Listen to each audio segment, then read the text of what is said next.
Friction मतलब क्या होता है, दो बॉडी आपस में कांटेक्ट में होना चाहिए। Everything would just keep sleeping and falling all over the place if it was not for frictions. Thanks to friction, this does not happen. कोई भी ऑब्जेक्ट स्लिप करता है तो मतलब क्या होता है कि उसका फ्रिक्शंस कम है, तभी वो स्लिप करता है। तो फ्रिक्शन का आपको शुक्रिया अदा करना चाहिए कि फ्रिक्शंस के कारण ही हम आप दुनिया के जितने भी लोग रहते हैं, वो जो गाड़ी वगैरह जो भी चल रहा है या हम लोग चल रहे हैं तो चल पाते हैं, वो ओनली फॉर फ्रिक्शंस के कारण ही ऐसा हो पाता है। अगर फ्रिक्शन नहीं रहे तो कोई भी चीज मूवमेंट नहीं होगा, कांटेक्ट मूवमेंट नहीं होगा। हवा में तैरते रह जाओगे लेकिन कांटेक्ट मूवमेंट नहीं होगा। तो सबसे पहले फ्रिक्शन का कंसीडर है लियोनार्डो डी विंची। नाम सुना है इसका? बिल्कुल भी नहीं। बताता हूँ। पता चल गया ना, आपने बता दिया। इसका पेंटिंग बनाया था, मोनालिसा का पेंटिंग बनाया था। मोनालिसा का पेंटिंग बनाया था, बहुत ज्यादा नाम हुआ था, बहुत कीमत है इसकी। देखना गूगल पे जाके, सिर्फ नाम डालना लियोनार्डो डी विंची तो उनका आ जाएगा। मोनालिसा का पेंटिंग बनाया था इन्होंने।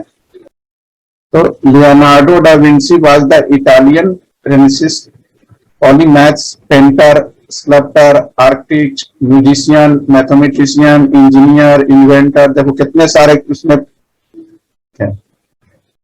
मल्टी से भी मल्टी टैलेंटेड था। सब काम कर लेता था। सर ये बोटानिस्ट क्या होता है? बोटानिस्ट मतलब उसके है बायो से रिलेटेड है। बोटनी जो लोग वहां पढ़ता है ना, बोटानिस्ट तो बायो से रिलेटेड है। जो बायो वाला है उनसे पूछो। मैंने प्लांट के बारे में स्टडी करते हैं बोटानिस्ट में। जैसे बॉटनिकल गार्डन, म्यूजियम से सब आते हैं इसमें गार्डन के।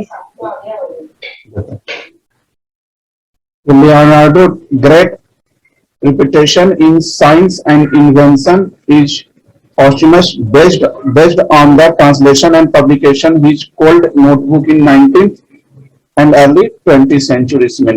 देखो आ गया ना, notebook works on the world famous paintings of Mona Lisa, the last supper, है ना। तो बहुत ज्यादा कॉस्ट, मतलब वर्ल्ड के अगर टॉप 10 फेमस पेंटिंग निकाला जाए तो नंबर 1 पे आएगा मोनालिसा का painting. In his lifetime, in addition to his famous painting, he was known for engineering of canal locks,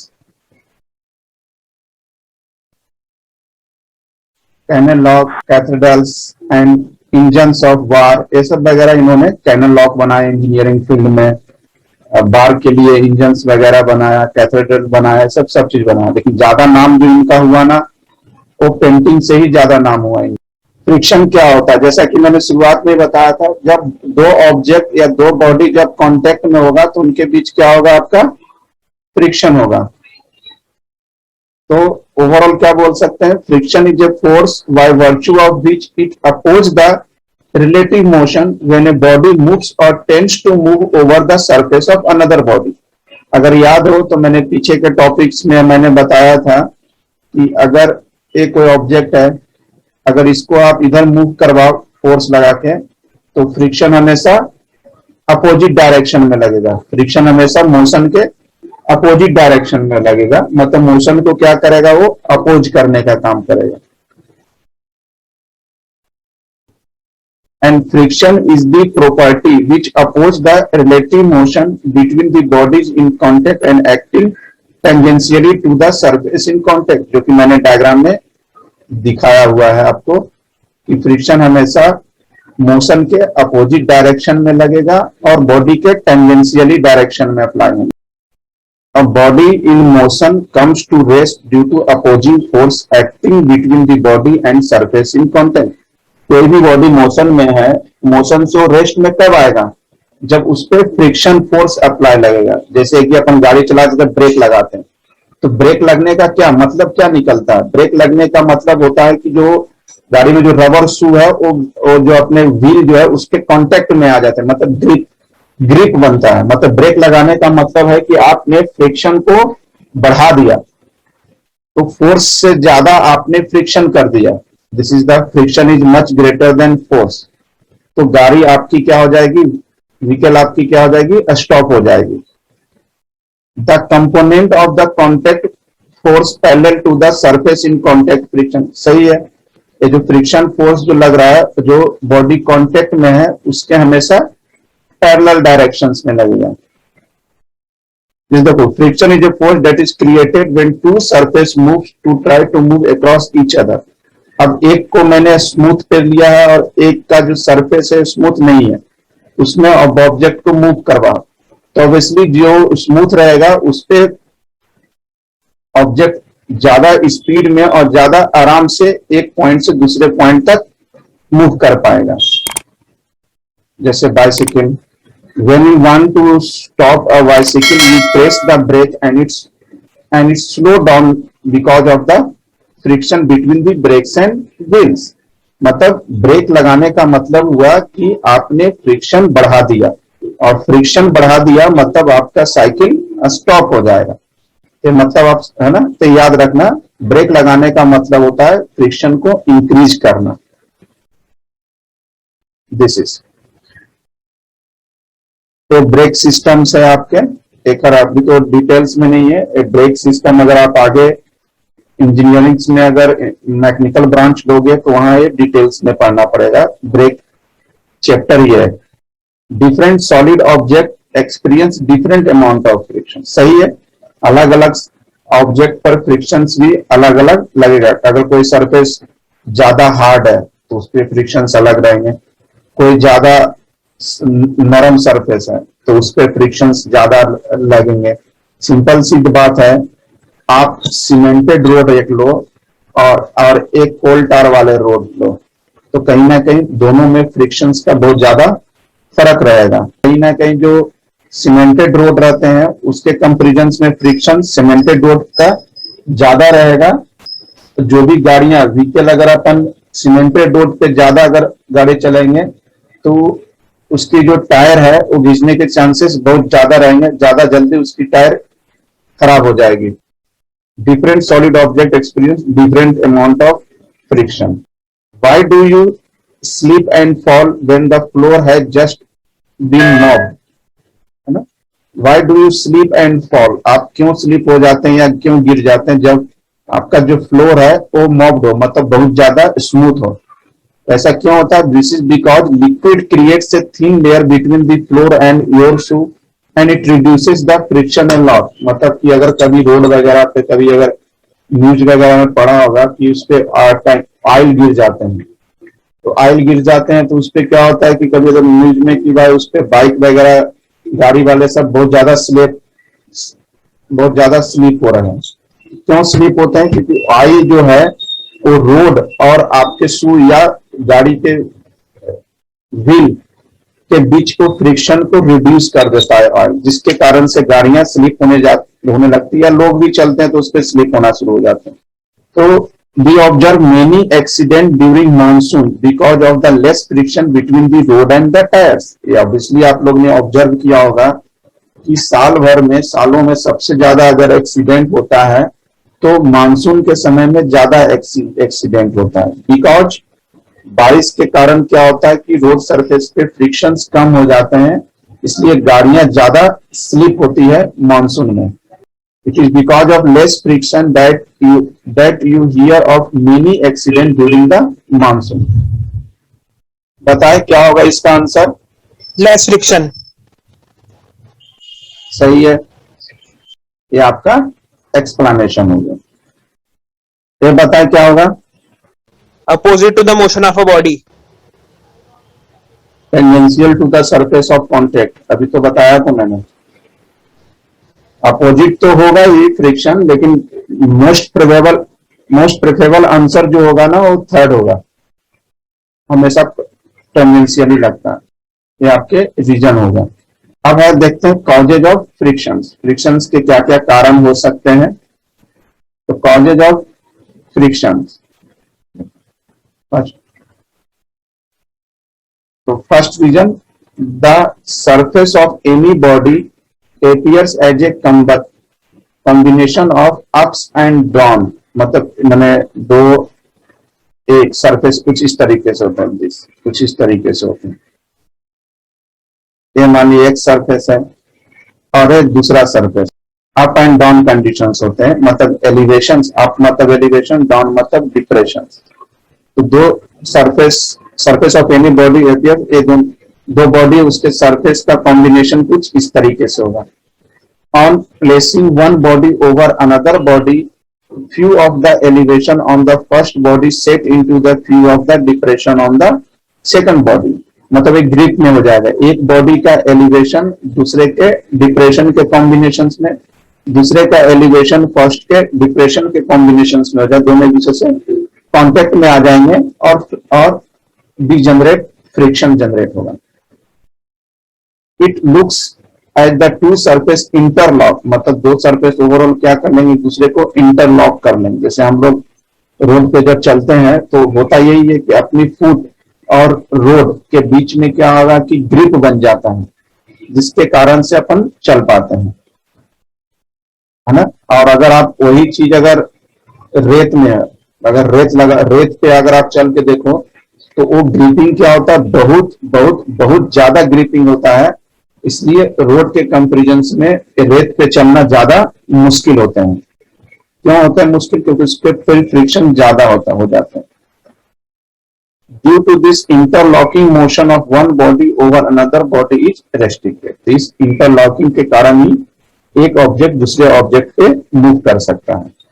on applying sufficient external force, the depression and elevation are removed so that the body slide over the surface of the another body, मतलब कोई sufficient amount of external force लगा के जो depression और elevation है, मतलब this up and down जो है, इसको अपन रिमूव कर सकते हैं ताकि एक बॉडी दूसरे पे आराम से स्लाइड कर सके। एंड स्लाइडिंग और pulling force in counter frictional force, मतलब जो भी स्लाइडिंग या पुलिंग होता है वो क्या करता है, फ्रिक्शनल फोर्स को इनकाउंटर करता है। जैसे अपन स्लाइडिंग वाले जो छोटे बच्चों को स्लाइडिंग वाले जो झूले रहते हैं उस पर देखना, तो क्या करता है वो इनकाउंटर करता है स्लाइडिंग। या अपन स्केटिंग वगैरह जो करते हैं उसमें भी क्या होता है कि फ्रिक्शनल फोर्स को कम कर देते हैं, जिसके कारण से स्लाइडिंग हो जाते हैं। या पुलिंग की बात करें, रोपवे जो होता है, रोपवे भी इसी कंडीशंस पे होते हैं, फ्रिक्शंस को अपन रिड्यूस कर देते हैं। तो both if the smoothness is increased beyond the limit, एक लिमिट तक आप इंक्रीज करें तो ठीक है, कोई दिक्कत नहीं है, लेकिन अगर लिमिट से ज्यादा अगर स्मूथनेस आ जाएगा तो relative motion again become difficult. अगर स्मूथनेस बहुत ज्यादा आ जाए तो फिर बहुत दिक्कतें आ जाएगी। फिर क्या होगा, दोनों ऑब्जेक्ट के बीच में मोशन होगा ही नहीं, है ना। उठा नहीं कि वो स्लिप खा के गिर जाएगा, उठा नहीं कि वो स्लिप खा के गिर जाएगा। तो एक लिमिट तक स्मूथनेस को बरकरार रख सकते हैं। अगर उससे ज्यादा स्मूथनेस हो जाए तो फ्रिक्शंस बहुत कम हो जाए, कम मतलब वो जीरो तक हो जाएगा। अब जीरो तक हो जाएगा तो फिर क्या हो जाएंगे, स्लिपिंग के चांसेस बढ़ जाएंगे। The greater the pressure between the surface the greater will be the interlocking, मतलब जितने ज्यादा प्रेशर आप लगाएंगे, जितने ज्यादा आप प्रेशर लगाएंगे सरफेस पे, इंटरलॉकिंग उतने ज्यादा ही होगा। या कभी सुना होगा कि अगर सरफेस ज्यादा स्मूथनेस है या अगर सरफेस बहुत ज्यादा स्मूथनेस है तो उसमें देखना कि बोला कि भाई अपने पैर बैठा के चलो, ना तो गिरने के चांसेस है। तो अपन क्या कर रहे हैं, सरफेस पे प्रेशर ज्यादा लगा रहे हैं ताकि अपन स्लिप नहीं करें। तो friction is generally less if the surface are smooth. तो सरफेस जितने फ्रिक्शंस कम होंगे, जितने ज्यादा फ्रिक्शन कम होंगे उतना सरफेस ज्यादा स्मूथ होगा। When the irregularities on the surface are completely removed, अगर आपने जो एक डायग्राम सरफेस में इरेगुलरिटीज जो बना हुआ है उसको अगर आप कंप्लीटली रिमूव कर दें तो उससे क्या होगा, the molecule on either surface will come close and the adhesive or cohesive force between them oppose the relative motion. तो आपने स्मूथनेस को अगर कंप्लीटली रिमूव कर दिया, उसके कारण क्या होगा, सरफेस के बीच में कौन सा फोर्स अप्लाई होगा, basically adhesive and cohesive force apply होना शुरू हो जाएगा, जिसके कारण क्या होगा, जो एडहेसिव या कोहेसिव फोर्स जो लगेगा वो क्या करेगा, मोशन को अपोज करेगा। मोशन को अपोज करेगा मतलब क्या होगा, आपका फ्रिक्शंस को बढ़ा देगा। If the surfaces are identical in nature, दोनों सरफेसेस जो कॉन्टेक्ट दोनों आइडेंटिकल हो, मतलब ये ग्लास के ऊपर glass, and are very smooth, और दोनों बहुत ज्यादा स्मूथ हो, तो उससे क्या होगा, कोहेसिव फोर्सेस इंक्रीज कर जाएगा and that increase the frictions, और फ्रिक्शंस भी आपका इंक्रीज हो जाएगा। The work done in overcoming friction, मतलब फ्रिक्शंस को कम करने के लिए जो आप वर्क डन लगा रहे हैं, by the applied force may result in heat and causes a sort of thermal bending between the surfaces, hence it is difficult to predict friction exactly। मतलब अगर आप फ्रिक्शन को कम करने के लिए, जैसे कि work done in overcoming frictions को कम करने के लिए आप जो फोर्स अप्लाई कर रहे हैं, तो उस फोर्स के कारण क्या होगा, सरफेस के बीच में हीट जनरेट होगा। कभी देखो आप दोनों हाथ को आप रब करो तो अपने को हीट जनरेट होगा, तो दोनों सरफेस के बीच हीट जनरेट होगा and causes a sort of thermal building, मतलब एक तरह से बिल्डिंग की कंडीशन आ जाएगी between the surface, and is difficult to predict friction exactly. तो फिर आप जब दो सरफेस को रब करोगे तो हीट जनरेट होगा, तो अपन ये बता नहीं सकते कि भाई एग्जैक्टली फ्रिक्शंस कितना होगा। So it depends essentially on the nature of surface in contact and normal pressure between the surfaces। मतलब ओवरऑल रिजल्ट क्या होगा कि दो ऑब्जेक्ट के बीच में जो फ्रिक्शंस होगा, तो बेसिकली फ्रिक्शन किस पे डिपेंड करेगा, नेचर ऑफ द सरफेसेस, कि भाई आपने दो सरफेस को जो कांटेक्ट में किया, वो सरफेस का नेचर कैसा है। जैसे मैंने बताया ना अभी, सीमेंटेड रोड और एक होता है आपका कोल टार वाला रोड्स होता है जो हाईवे वगैरह बनाते हैं, तो दोनों का नेचर अलग अलग है, तो फ्रिक्शंस भी अलग अलग होगा। And normal pressure between the surfaces, और सरफेसेस के बीच में क्या प्रेशर लगा रहा है, तो बस बेसिकली तो ये दो चीज पे फ्रिक्शंस डिपेंड करेगा। क्या होगा इसका आंसर? सर ए वाला less.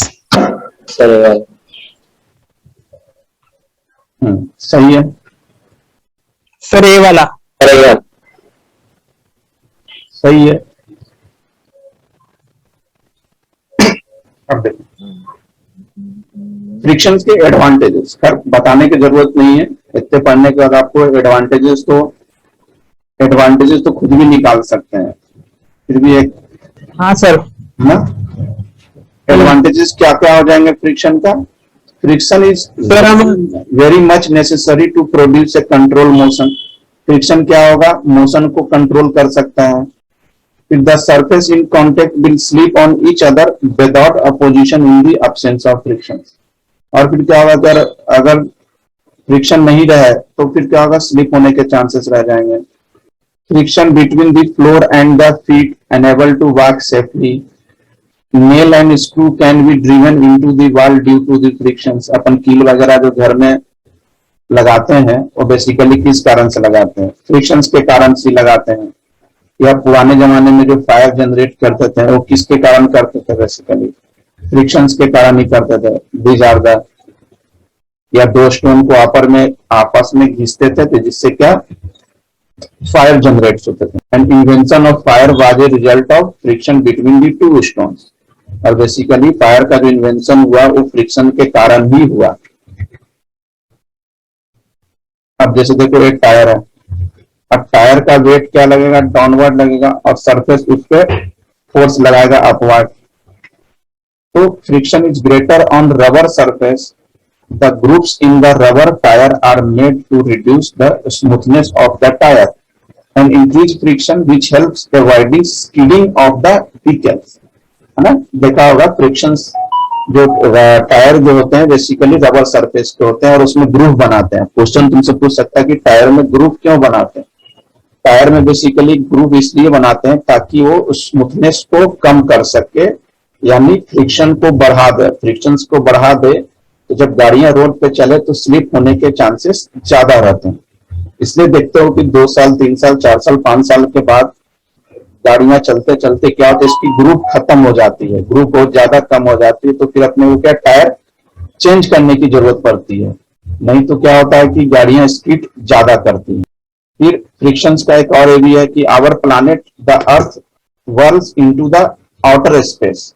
If friction was present in outer space, friction is absent in outer space. Due to this, planet continue whirling in their space. तो सन अर्थ जो है वो सन के चारों ओर स्पेस में जो मूव कर रहा है, फ्रिक्शन के कारण ही वो मूव कर रहा है और अपने एक पार्टिकुलर ऑर्बिट में, ऑर्बिट कभी चेंज नहीं करता, एक ही ऑर्बिट में कोई भी चीज मूव कर रहा है, तो ड्यू टू फ्रिक्शंस के कारण। This is also the reason of frictions. क्या होगा इसका answer? wear and tear of machines increases due to friction. Yes sir, D वाला।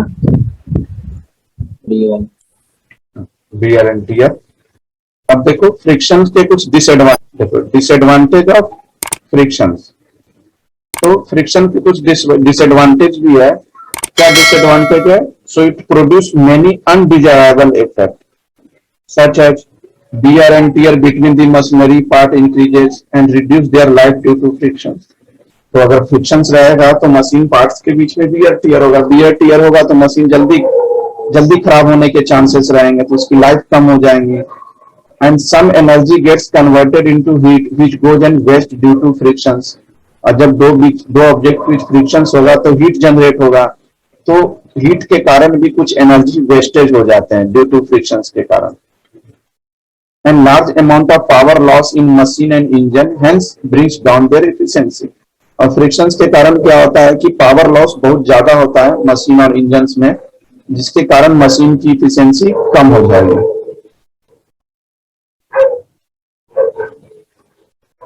मतलब क्या होगा इसका answer? It opposes oppose motion. motion.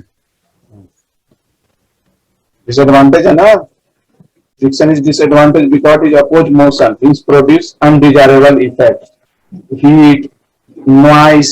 कभी कहते हैं ना मशीन में नॉइस ज्यादा हो रहा है, आज मशीन बहुत ज्यादा कर रहा है, क्यों कर रहा है भाई?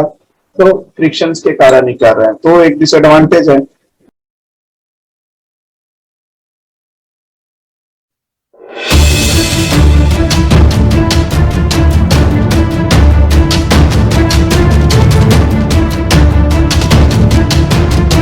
तो कल के क्लास में बेसिकली इंट्रोडक्शन ऑफ फ्रिक्शंस हो गए थे, फ्रिक्शन क्या होता है, उसके एडवांटेज हो गए थे, उसके डिसएडवांटेज हो गए थे, उसके यूजेज हो गए थे। अब है कि फ्रिक्शन को रिड्यूस कैसे किया जाए, क्योंकि बहुत जगह ऐसे जो होते हैं फ्रिक्शंस को रिड्यूस करना बहुत ज्यादा जरूरी है। जैसे जितने भी ऑटोमोबाइल्स इंडस्ट्रीज है या जो भी इंडस्ट्रीज वगैरह है जहाँ मशीन पार्ट मूविंग कंडीशंस में होते हैं, वहां फ्रिक्शन को कम से कम रखना पड़ता है, अदरवाइज उसके पार्ट्स जो है ना आपस में घिस के बहुत जल्दी खराब हो जाएंगे और उसके बीच नॉइस भी बहुत ज्यादा होंगे। इसलिए देखा होगा कि अपन 2 व्हीलर या 4 व्हीलर सर्विसिंग पे देते हैं, तो सर्विसिंग में बेसिकली मेनली वो क्या करते हैं, ऑयलिंग एंड ग्रीसिंग करते हैं। जहां भी ऑयल डालना हो वो ऑयल और ग्रीसिंग वगैरह वो ज्यादा प्रेफरेबल उस पे देते हैं, ताकि वहां क्या कांटेक्ट कम से कम रहे, फ्रिक्शन कम से कम रहे। तो अब मेथड टू रिड्यूस फ्रिक्शन को रिड्यूस करने के लिए पहला तो अपन ऑयलिंग करना पड़ेगा। To reduce friction between the surfaces in contact, thin layer of oil और fluid is used. In general lubricant such as compressed air, organic oil are used. Lubricant अपन यूज करते हैं, इसमें तो कर किसी को दिक्कत नहीं हो रहा होगा, एक क्लियर से उनको, क्योंकि ये डेली लाइफ में गाड़ियां वगैरह सर्विसिंग पे देते हैं या किसके यहाँ मशीन वगैरह हो तो वहां अपन ऑयलिंग टाइम टू टाइम करते रहते हैं। This is the lubricants use करते हैं डिफरेंट कंपनीज की। दूसरा तरीका क्या है? पॉलिशिंग। सरफेस को आप पॉलिश करके भी फ्रिक्शन को कम कर सकते हैं। by polishing the surfaces, irregularities on the surface are removed. जो सरफेस पे जो इरेगुलर बन जाते हैं ऊपर नीचे इस तरह से, तो उसको अपन पॉलिशिंग करके भी तो इरेगुलरिटी को अपन रिमूव कर सकते हैं. सो फ्रिक्शन डिक्रीज हो जाएगा and friction increases when bodies are heavily polished. This is due to increase in adhesive and cohesive forces increase हो जाएगा. यूजिंग बॉल बेरिंग यूज करके भी अपन फ्रिक्शंस को रिमूव कर सकते हैं कुछ इस तरीके से. The free wheel of vehicle are provided with ball bearing to reduce the friction as they convert sliding friction into rolling friction. तो बॉल बेरिंग का यूज करके भी फ्रिक्शंस को अपन रिड्यूस कर सकते हैं और इसका क्या काम रहता है, स्लाइडिंग फ्रिक्शन को रोलिंग फ्रिक्शंस में कन्वर्ट करने का काम रहता है. आगे आप हायर एजुकेशन में जाओगे तो ये सब पूरा डिटेल्स में पढ़ना है. This is the ball bearing. क्या होता है बॉल बेरिंग, कैसे बॉल बेरिंग वर्क करता है, कितने टाइप्स के होते हैं, कहाँ कहाँ यूज होते हैं, सब चीज आपको आगे पढ़ना है. By streamlining automobiles and aeroplane have special design. They are streamlined to reduce the friction due to air. अब जितने भी ऑटोमोबाइल्स है और एरोप्लेन्स है उसमें क्या होता है कि एयर का बहुत ज्यादा योगदान होता है, एयर का प्रेशर बहुत ज्यादा होते हैं. क्योंकि ऑटोमोबाइल मतलब 2 व्हीलर 4 व्हीलर अपन चलाते हैं तो स्पीड में चलाते हैं तो एयर का प्रेशर्स होते हैं. एरोप्लेन में तो और ज्यादा एयर होते हैं. उसके लिए भी कुछ स्पेशल डिजाइन किया जाता है ताकि एयर के कारण फ्रिक्शंस को रिड्यूस कर सके. तो उसके लिए क्या करते हैं, streamline. When they are in motion friction is reduce due to air के कारण फ्रिक्शन को अपन रिड्यूस कर सकते हैं. क्या होगा इसका answer, All the above. All the Yes. सही है. इसका बताएं क्या होगा, C वाला. None of this. Which of the following is wrong पूछ रहा है, मतलब सभी तो करेक्ट ही है ना, इनमें से कुछ भी नहीं होगा आंसर. अब देखते हैं type of friction. Static friction, sliding friction and rolling friction. There are 3 types. अब स्टैटिक फ्रिक्शन जैसा कि नाम है स्टैटिक, मतलब रेस्ट के केस में जो फ्रिक्शन लगेगा that is static friction. That means no actual movement of the body is observe in static friction में ऑब्जेक्ट का मूवमेंट नहीं होगा. तो फोर्स ऑफ स्टैटिक फ्रिक्शंस क्या हो जाएगा आपका, अप्लाइड फोर्स के बराबर. जैसे इसके एग्जांपल्स, अब जैसे कोई हेवी ऑब्जेक्ट जो है वो स्लाइड कर रहा है, स्लाइडिंग पे स्लाइड कर रहा है, तो this is the static frictions. क्योंकि सरफेस आपको स्थिर है, ऊपर जो ऑब्जेक्ट आपने जो रखा है वो भी कहीं ना कहीं क्या होगा, उसको तो आप मोशन दे नहीं रहे हैं. क्योंकि सरफेस स्लोपिंग में है इसलिए वो स्लाइड कर रहा है. This is also sliding. Static friction का एग्जांपल्स है ना. These are the also static frictions. बताएं क्या होगा इसका, Sir, equal. Less than. Less than. Always static friction. अब इससे कुछ कम ही होगा ना. Sir, अभी इसका बता, ये तो बता सकते हैं. तो D वाला होना चाहिए. हाँ डी होगा क्योंकि तीनों तो अपन ने पढ़ा ही ना, स्लाइडिंग स्टैटिक या रोलिंग. Yes. अब देखते हैं स्टैटिक फ्रिक्शन. तो स्टैटिक फ्रिक्शन जैसा कि अपन ने पढ़ा कि friction forces act between 2 bodies. 2 bodies के बीच जो फ्रिक्शंस लग रहा है which are in contact but are not sliding with respect to each other, the friction in such a case is called static frictions. मतलब एक्चुअली फ्रिक्शंस होगा तो 2 body तो कॉन्टेक्ट में होगा ही होगा, but are not sliding with respect to each other, एक दूसरे के कंपेरिजन में स्लाइड नहीं करना चाहिए. जैसे एग्जांपल से देखो और क्लियर हो जाएगा आपको. Suppose a person is trying to push a heavy almirah on the floor. He has to push strongly to overcome the static friction between the almirah and the floor. अब बहुत ज्यादा heavy अलमीरा रखा हुआ घर में, उसको कोई पर्सन पुश कर रहा है कि भाई उसको जगह को चेंज कर दे, लेकिन वो घसक ही नहीं रहा है. तो बेसिकली वो पर्सन कर क्या रहा है, अलमीरा को धक्का दे रहा है, मतलब कर क्या रहा है कि स्टैटिक फ्रिक्शन को रिमूव करने की कोशिश कर रहा है कि भाई स्टैटिक फ्रिक्शन कम से कम हो जाए या रिमूव हो जाए ताकि अलमीरा अपने प्लेस से चेंज हो सके. कुछ इस तरीके से, क्योंकि बहुत ज्यादा हेवी है तो इधर से लगाएगा फोर्स तो उधर से फ्रिक्शन लगाएगा, इधर से फोर्स लगाएगा तो अलमीरा आगे शिफ्ट होगा ही नहीं. It is the resistive force that acts when there is no relative motion between the surfaces of the bodies in contact under the action of external force. कोई भी relative motion दोनों के respects में हो ही नहीं रहा है. And it is self-adjusting force. It is represented by Fs. Self-adjusting का मतलब इधर से एक फोर्स लगाया, मान लिया कि 50 किलो न्यूटन का, इधर से स्टैटिक्स भी इस पे फोर्स, फ्रिक्शन फोर्स लगा देगा, 50 का ही लगा देगा, अलमीरा जिसका नहीं. फिर एक पर्सन और यहाँ पर आ गया, वो भी गया, तो इधर से भी फ्रिक्शन लग जाएगा. फिर तीसरा आ जाएगा, इधर से भी फ्रिक्शन लग जाएगा. फिर चौथा आ जाएगा. तो इस हिसाब से इधर फोर्स बढ़ाएंगे तो जाके ये आपका फोर्स बढ़ाते जाएंगे तो स्टैटिक फ्रिक्शन उस रिस्क में क्या होगा, कम हो जाएगा और अलमीरा अपने जगह पर से शिफ्ट हो जाएगा. इसलिए मैंने यहाँ लिखा है कि it is a self adjusting, मतलब जितना फोर्स लगाओगे उसी हिसाब से उसके अकॉर्डिंग ही फ्रिक्शन लगना शुरू हो जाएगा. This is the static friction. ये मैंने मान लिया टेबल है, इस पे मैंने एक ऑब्जेक्ट रखा, दिस इज द ब्लॉक, इसको पुल्ली के थ्रू यहाँ एक पेन रखा हुआ. तो अरे ब्लॉक को क्या नाम दिया मैंने, बी. तो consider a block B which is placed on a horizontal table which is connected by a small pen by means of a string with the help of frictionless pulley के through. Diagram में आपको दिख रहा है.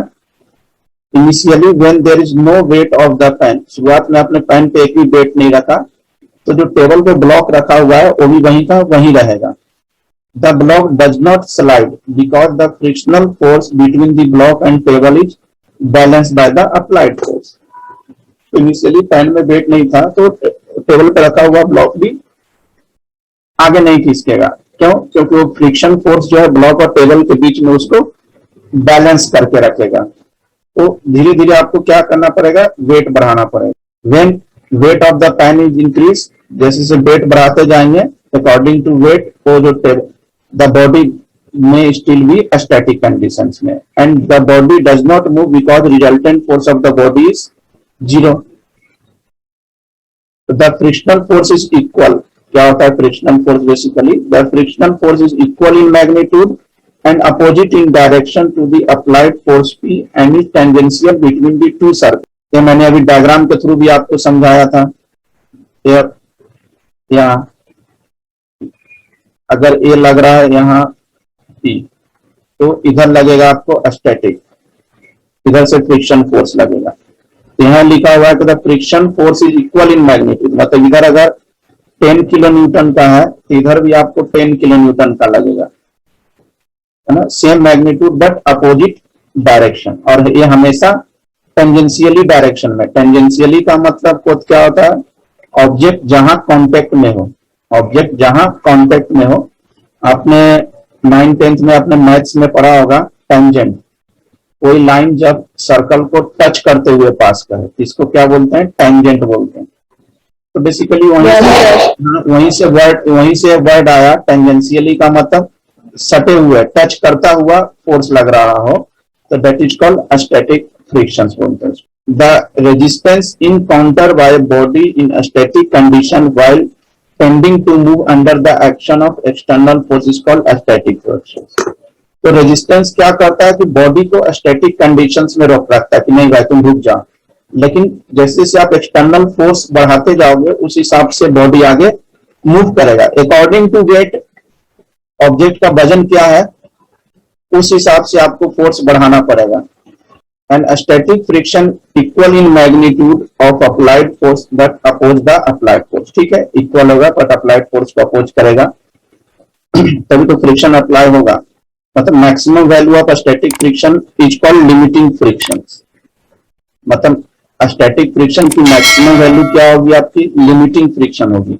मतलब limiting friction मतलब एक जैसे फोर्स लगाया, फोर्स आपने लगाया तो यहां पर स्टैटिक फ्रिक्शन लगा, फिर फोर्स लगाया, फिर यहां से स्टैटिक फ्रिक्शन लगा, फिर फोर्स लगाया, फिर स्टैटिक फ्रिक्शन लगा.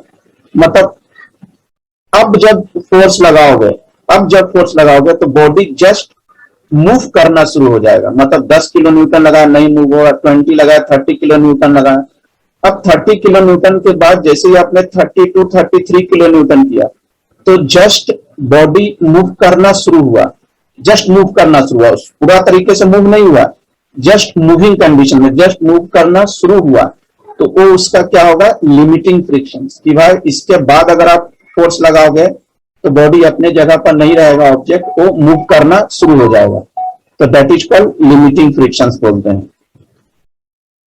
एंड कोफिशिएंट ऑफ फ्रिक्शंस क्या होता है, coefficient, the coefficient of static friction usually less than 1, this is the coefficient of static friction, 1 से कम या 1 के इक्वल होगा। Sir B limiting force friction. सही है, दिस इज द रीजन। ये बताया क्या होगा, कोफिशिएंट ऑफ, सर 1 से लेस देन बताया था आपने अभी, लेस देन और equal to, usually less than 1, equal to तो कहीं दे नहीं रखा है, मैंने क्या बताया था,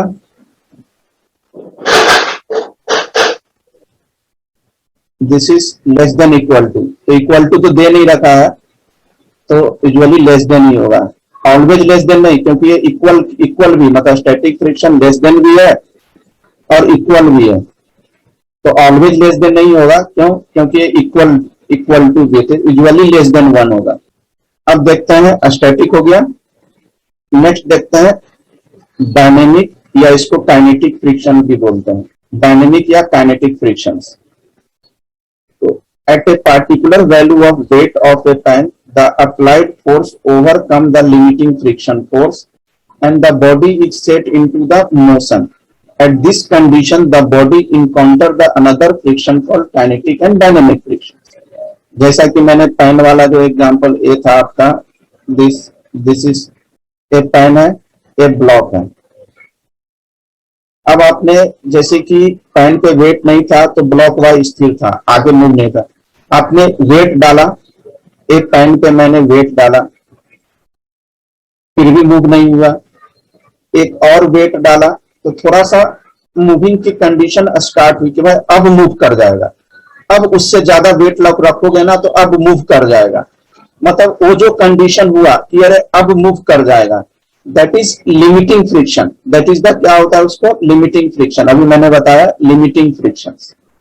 अब इसके बाद जब वेट रखोगे, अब जब इसके बाद वेट रखोगे, तीसरा वेट मैंने रखा, तो अब क्या होगा कि वो मूव करना शुरू कर देगा, अब मूव करना शुरू हो गया, मूव स्टार्ट हो गई, तो उस समय जो फ्रिक्शन लगेगा दैट इज कॉल्ड काइनेटिक और डायनेमिक फ्रिक्शन। मतलब काइनेटिक और डायनेमिक फ्रिक्शन कब लगता है, जब बॉडी मूविंग कंडीशंस में हो, तो उस समय जो फ्रिक्शन लगेगा वो काइनेटिक या डायनेमिक फ्रिक्शन हो जाएगा।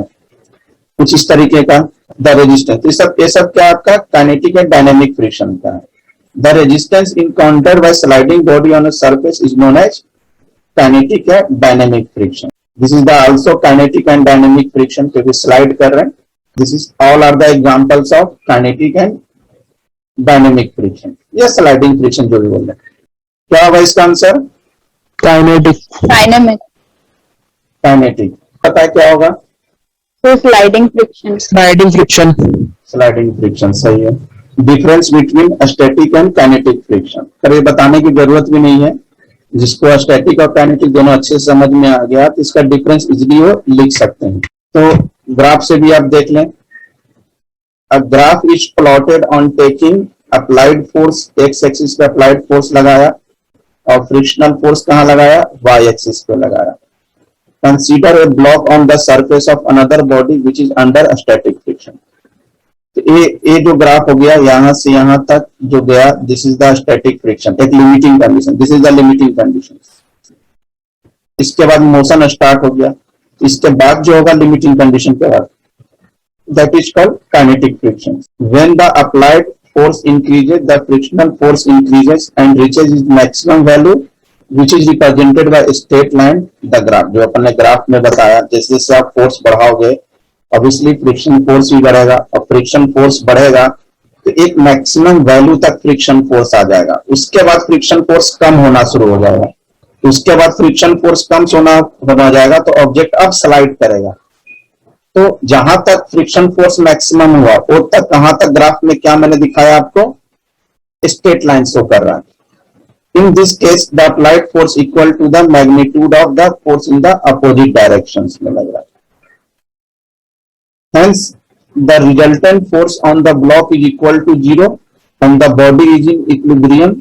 When applied force crosses this, body starts sliding on the surface. वही चीज है जो अभी मैंने बताया था कि आप फोर्स बढ़ाते जाओ तो एक लिमिटिंग कंडीशंस के बाद क्या होगा कि वो ऑब्जेक्ट स्लाइड होना शुरू हो जाएगा.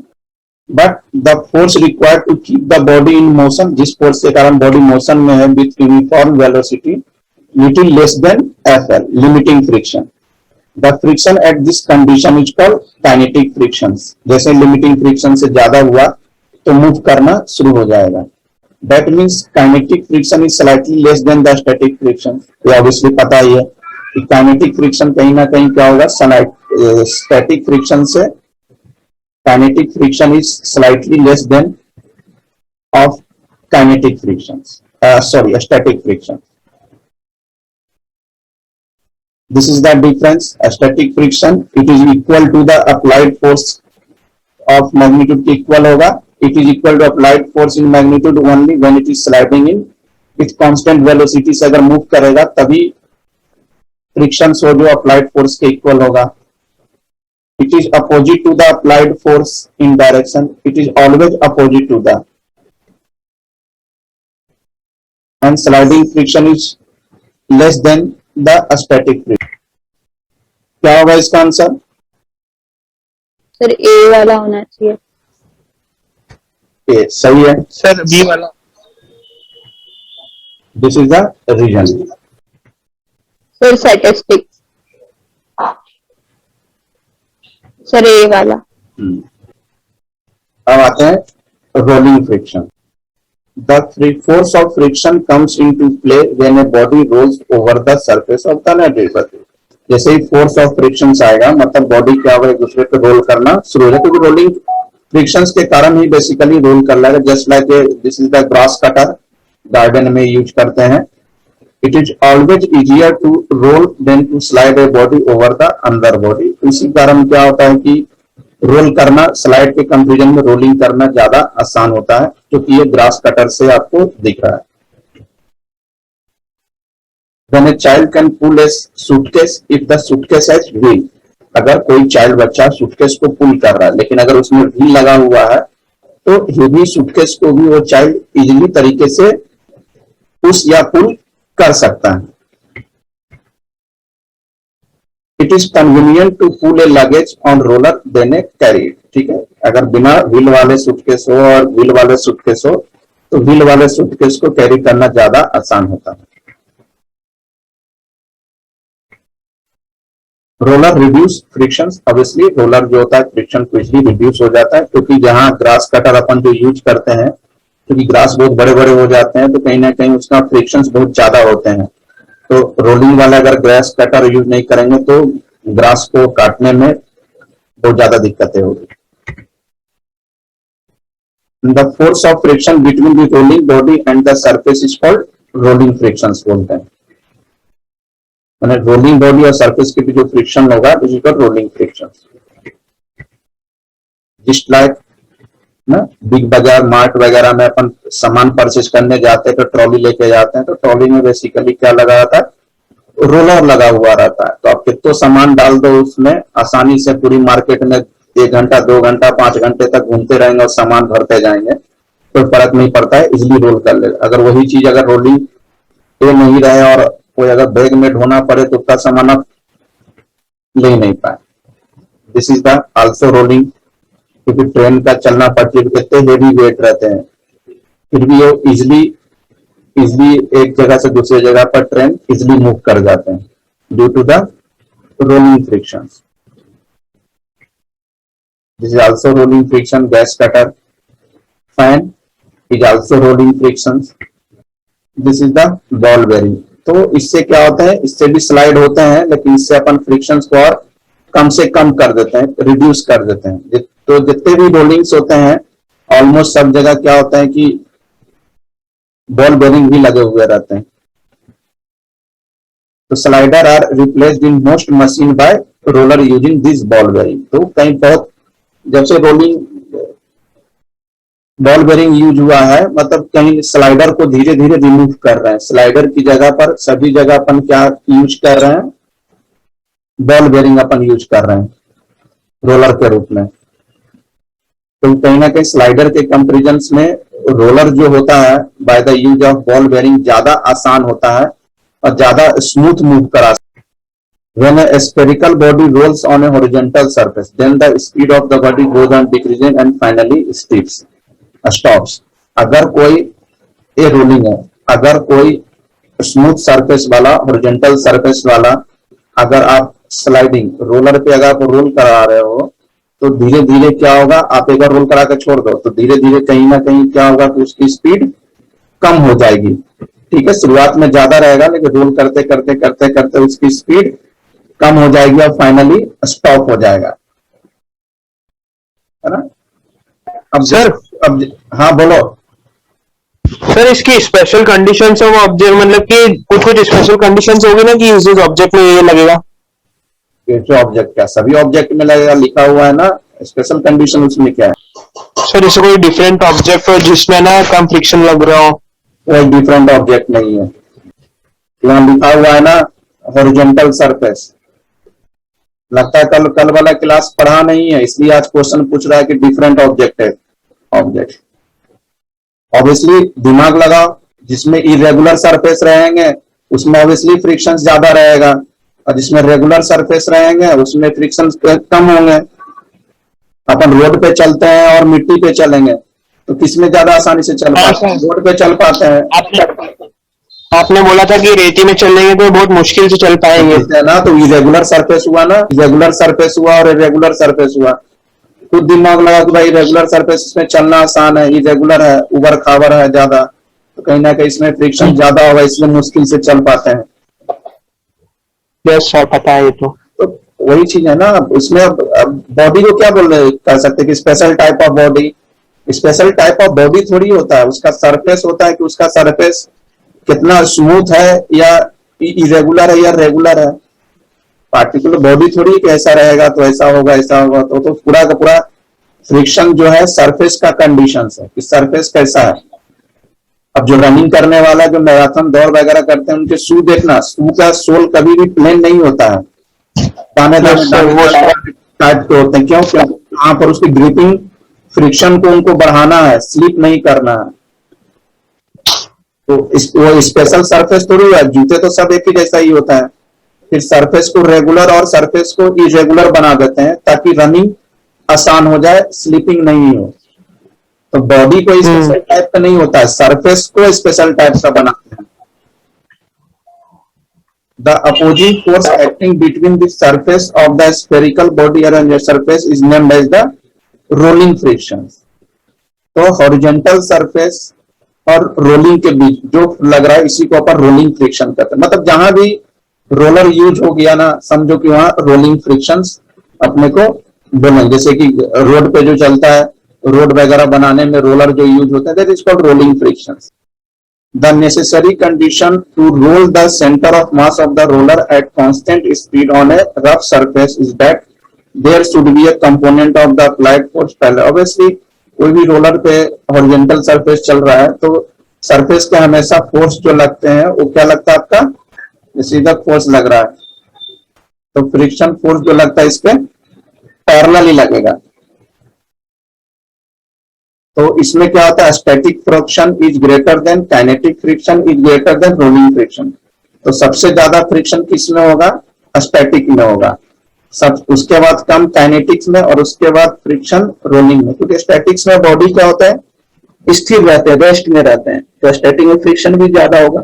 काइनेटिक में क्या होता है, मोशन में रहते हैं, और रोलिंग में तो और ज्यादा मोशन, क्योंकि उसके व्हील लगा दिए। आप नॉर्मली ऐसे ही रोड पे चलो और स्केटिंग लगा के चलो तो पता चल जाएगा कि वह स्केटिंग से, पैर में स्केटिंग लगा के चल रहे हैं तो उसमें फ्रिक्शन कम है, बहुत जल्दी पहुंच जाएंगे एक जगह से दूसरे जगह, बशर्ते स्केटिंग आना चाहिए। Yes sir. नहीं तो एक जगह से दूसरे जगह, कौन सा दूसरे जगह पहुंचेगा, वो हॉस्पिटलाइज ही हो जाएगा अगर बिना स्केटिंग के अगर प्रैक्टिकल करना शुरू किया। तो ये चीज हमेशा ख्याल रखना, जो मैंने एग्जांपल बताया तो ये चीज आपको अब क्लियर हो जाएगा।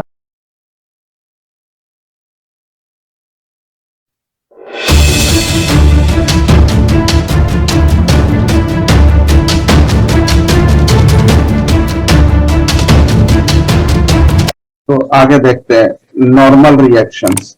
तो नॉर्मल रिएक्शन बेसिकली जब कोई ऑब्जेक्ट कांटेक्ट में हो सरफेस के तो उस पर नॉर्मल रिएक्शंस लगते हैं, कुछ इस तरीके का। ये सरफेस पे ये ऑब्जेक्ट आपका क्या है, कांटेक्ट में है, तो वेट तो डाउनवर्ड में लगेगा और normal reaction always upward directions में लगेगा। तो the force which are exerted only when two bodies are in contact are called contact forces. Normal reactions को कांटेक्ट फोर्स भी बोल सकते हैं। This forces satisfy Newton's third law of motion को satisfy करता है। ये भी एक्शन के अपोजिट रिएक्शंस होता है, weight downward normal upward. It's depend only the nature of contact, माने जो ऑब्जेक्ट है वो कितने कांटेक्ट में है उस पर डिपेंड करता है, क्योंकि कांटेक्ट भी अलग अलग हो सकते हैं ना। मान लिया कि आपका ऑब्जेक्ट कुछ इस तरह से, तो इसमें कांटेक्ट कम हो जाएगा।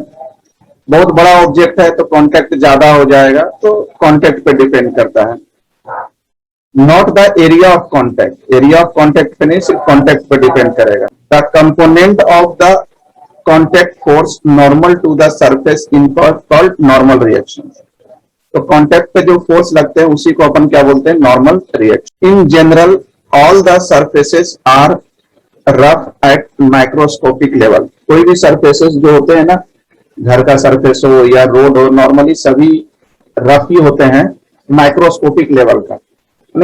अपने को उतना दिखता नहीं है रफनेस ज्यादा। The actual point of contact are difficult to ascertain, मतलब एक्चुअली आप उसको निकालना थोड़ा डिफिकल्ट है। Hence it is difficult to know the magnitude and direction of all these contacted forces का मैग्नीट्यूड और डायरेक्शन निकालना थोड़ा मुश्किल होता है, क्योंकि ये सरफेस जो होता है ना, रफनेस थोड़ा माने बहुत कम होता है। And this resultant force can be estimated. अब जैसे देखो यार, mg डाउनवर्ड लग रहा है weight, this is mg, that means this is weight. और नॉर्मल रिएक्शन लग रहा है upward. The weight of the block mg acts vertically downward लग रहा है due to its contact at various points of surface, a resultant contact force acts on the body पे resultant force लग। Let the various component of this resultant contact force को ही n कहते हैं। अब कोई बॉडी है जिसका वर्टिकल मोशन नहीं हो, तो the component of the contact force can be balanced by the weight of the body। क्यों? क्योंकि a जी है, इस पे a वेट है लगा हुआ है। mg अगर डाउनवर्ड लग रहा है और नॉर्मल रिएक्शन क्या लग रहा है आपका, अपवर्ड लग रहा है, तो नॉर्मल रिएक्शन किसको बैलेंस करेगा, mg को बैलेंस करेगा, मतलब वेट को बैलेंस करेगा। जब वर्टिकली मोशन नहीं, मतलब ऊपर की तरफ कोई ऑब्जेक्ट नहीं जा रहा हो, तब की कैसे बात कर रहे हैं। Since it is perpendicular to the plane of contact, diagram से देख के ही लग रहा है कि कोई भी ऑब्जेक्ट जैसे टेबल पे रखा हुआ है तो कहीं ना कहीं वो क्या होगा, आपका कॉन्टेक्ट के परपेंडिकुलर ही होगा, तो that is called normal reaction. Normal reaction is the resultant contact force acting on a body placed on a rigid surface perpendicular to the plane of contact के परपेंडिकुलर्स होते हैं। अभी मैंने बताया था कि नॉर्मल रिएक्शन बेसिकली किस पे डिपेंड करता है, नेचर ऑफ कॉन्टेक्ट पे करता है कि भाई जो ऑब्जेक्ट आपने रखा है वो उसका कितना पार्ट जो है वो सरफेस के कॉन्टेक्ट में है। And it does not depend upon the area of contact. Even in the event of the motion of the body on the surface, the force remains unaltered, मतलब फोर्स चेंज नहीं होगा। अब कह रहा है कि अब बॉडी को कहाँ रख दो आप, plane surface incline at angle theta पे रख दो विद द हॉरिजॉन्टल से, थीटा इंक्लाइन, मतलब कुछ इस तरीके से थीटा है, यहाँ पे अपन ने रख दिया ऑब्जेक्ट को। The weight mg of the body acts vertically downward। मैंने इसके पहले वाले बताया था मैंने, अगर याद होता, mg भी क्या लगेगा, दिस, दो कंपोनेंट में ब्रेक हो जाएगा, वर्टिकली और हॉरिजॉन्टली। तो ए थीटा तो ए थीटा हो जाएगा, तो ये हो जाएगा mg cos थीटा और this is mg sin theta. तब वर्टिकली डाउनवर्ड mg नहीं हुआ क्योंकि mg तो थीटा एंगल से लग रहा है। अब वर्टिकली डाउनवर्ड क्या होगा, mg cos थीटा। और नॉर्मल रिएक्शन इस तरह से लग रहा है, तो बेसिकली क्या हो जाएगा, एन बैलेंस किसको करेगा, एम जी कॉस थीटा को बैलेंस करेगा, कुछ इस तरीके से जो मैंने बताया। क्या होगा इसका answer? Sir normal force. Sir C वाला। नॉर्मल फोर्स, सी कहां से हो जाएगा, वेट को नॉर्मल बैलेंस करता है ना। इसका बताया क्या होगा? परपेंडिकुलर। परपेंडिकुलर, सही है। This is the reason. तो जस्ट इंट्रोडक्शन मैंने आपको बताया था, Leonardo da Vinci conducted a number of experiment and study the motion of the bodies के बारे में स्टडी किया on horizontal plane and inclined plane पे, मतलब उन्होंने बहुत सारे एक्सपेरिमेंट किया, horizontal plane पे भी एक्सपेरिमेंट करके देखा और inclined plane पे भी एक्सपेरिमेंट करके देखा, and he proposed the rule governing the motion under friction as law of frictions। और लियोनार्डो दा विंची ने ही फ्रिक्शंस के बारे में बताया कि भाई कोई बॉडी अगर मोशन में रहेगा तो लॉ ऑफ फ्रिक्शंस होगा, और उन्होंने लॉ ऑफ फ्रिक्शंस दिया। तो the frictional force between the body and the surface is independent of the area of contact से इंडिपेंडेंट होता है, जो कि अभी मैंने बताया। Frictional force is always directly proportional to the normal reaction, मतलब फ्रिक्शनल फोर्स जैसे एक कोई है ऑब्जेक्ट इधर मूव कर रहा है तो इसका अपोजिट क्या लग रहा है, फ्रिक्शनल फोर्स, वेट लग रहा है डाउनवर्ड और नॉर्मल रिएक्शंस लग रहा है upward.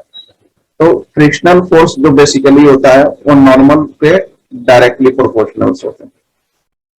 Both of these law are applicable to static as well as kinetic friction, दोनों के लिए एप्लीकेबल। तो friction force is directly proportional to normal reaction. Proportionality हटाएंगे तो एक कांस्टेंट देंगे, यहाँ पर कांस्टेंट क्या लिखते हैं, mu.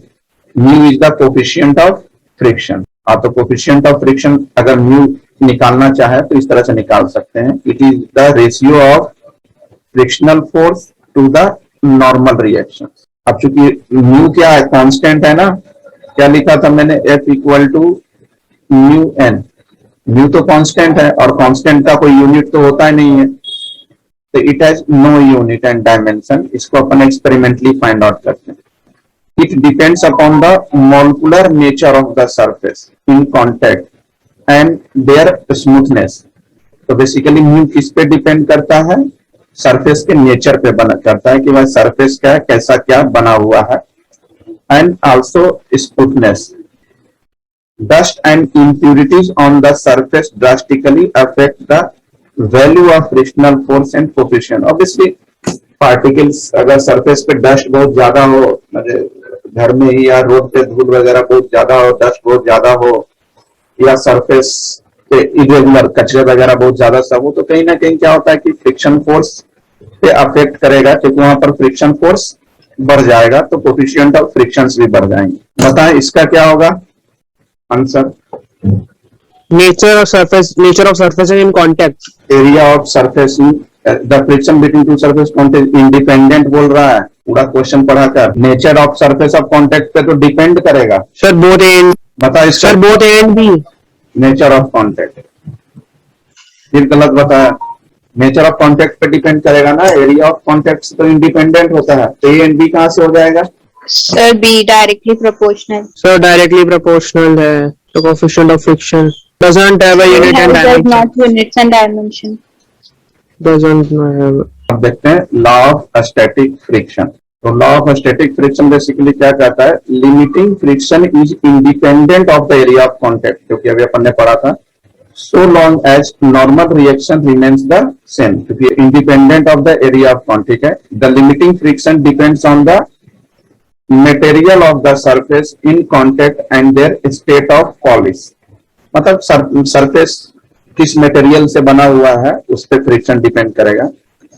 And limiting friction is directly proportional to the magnitude of the normal reaction between the two surfaces.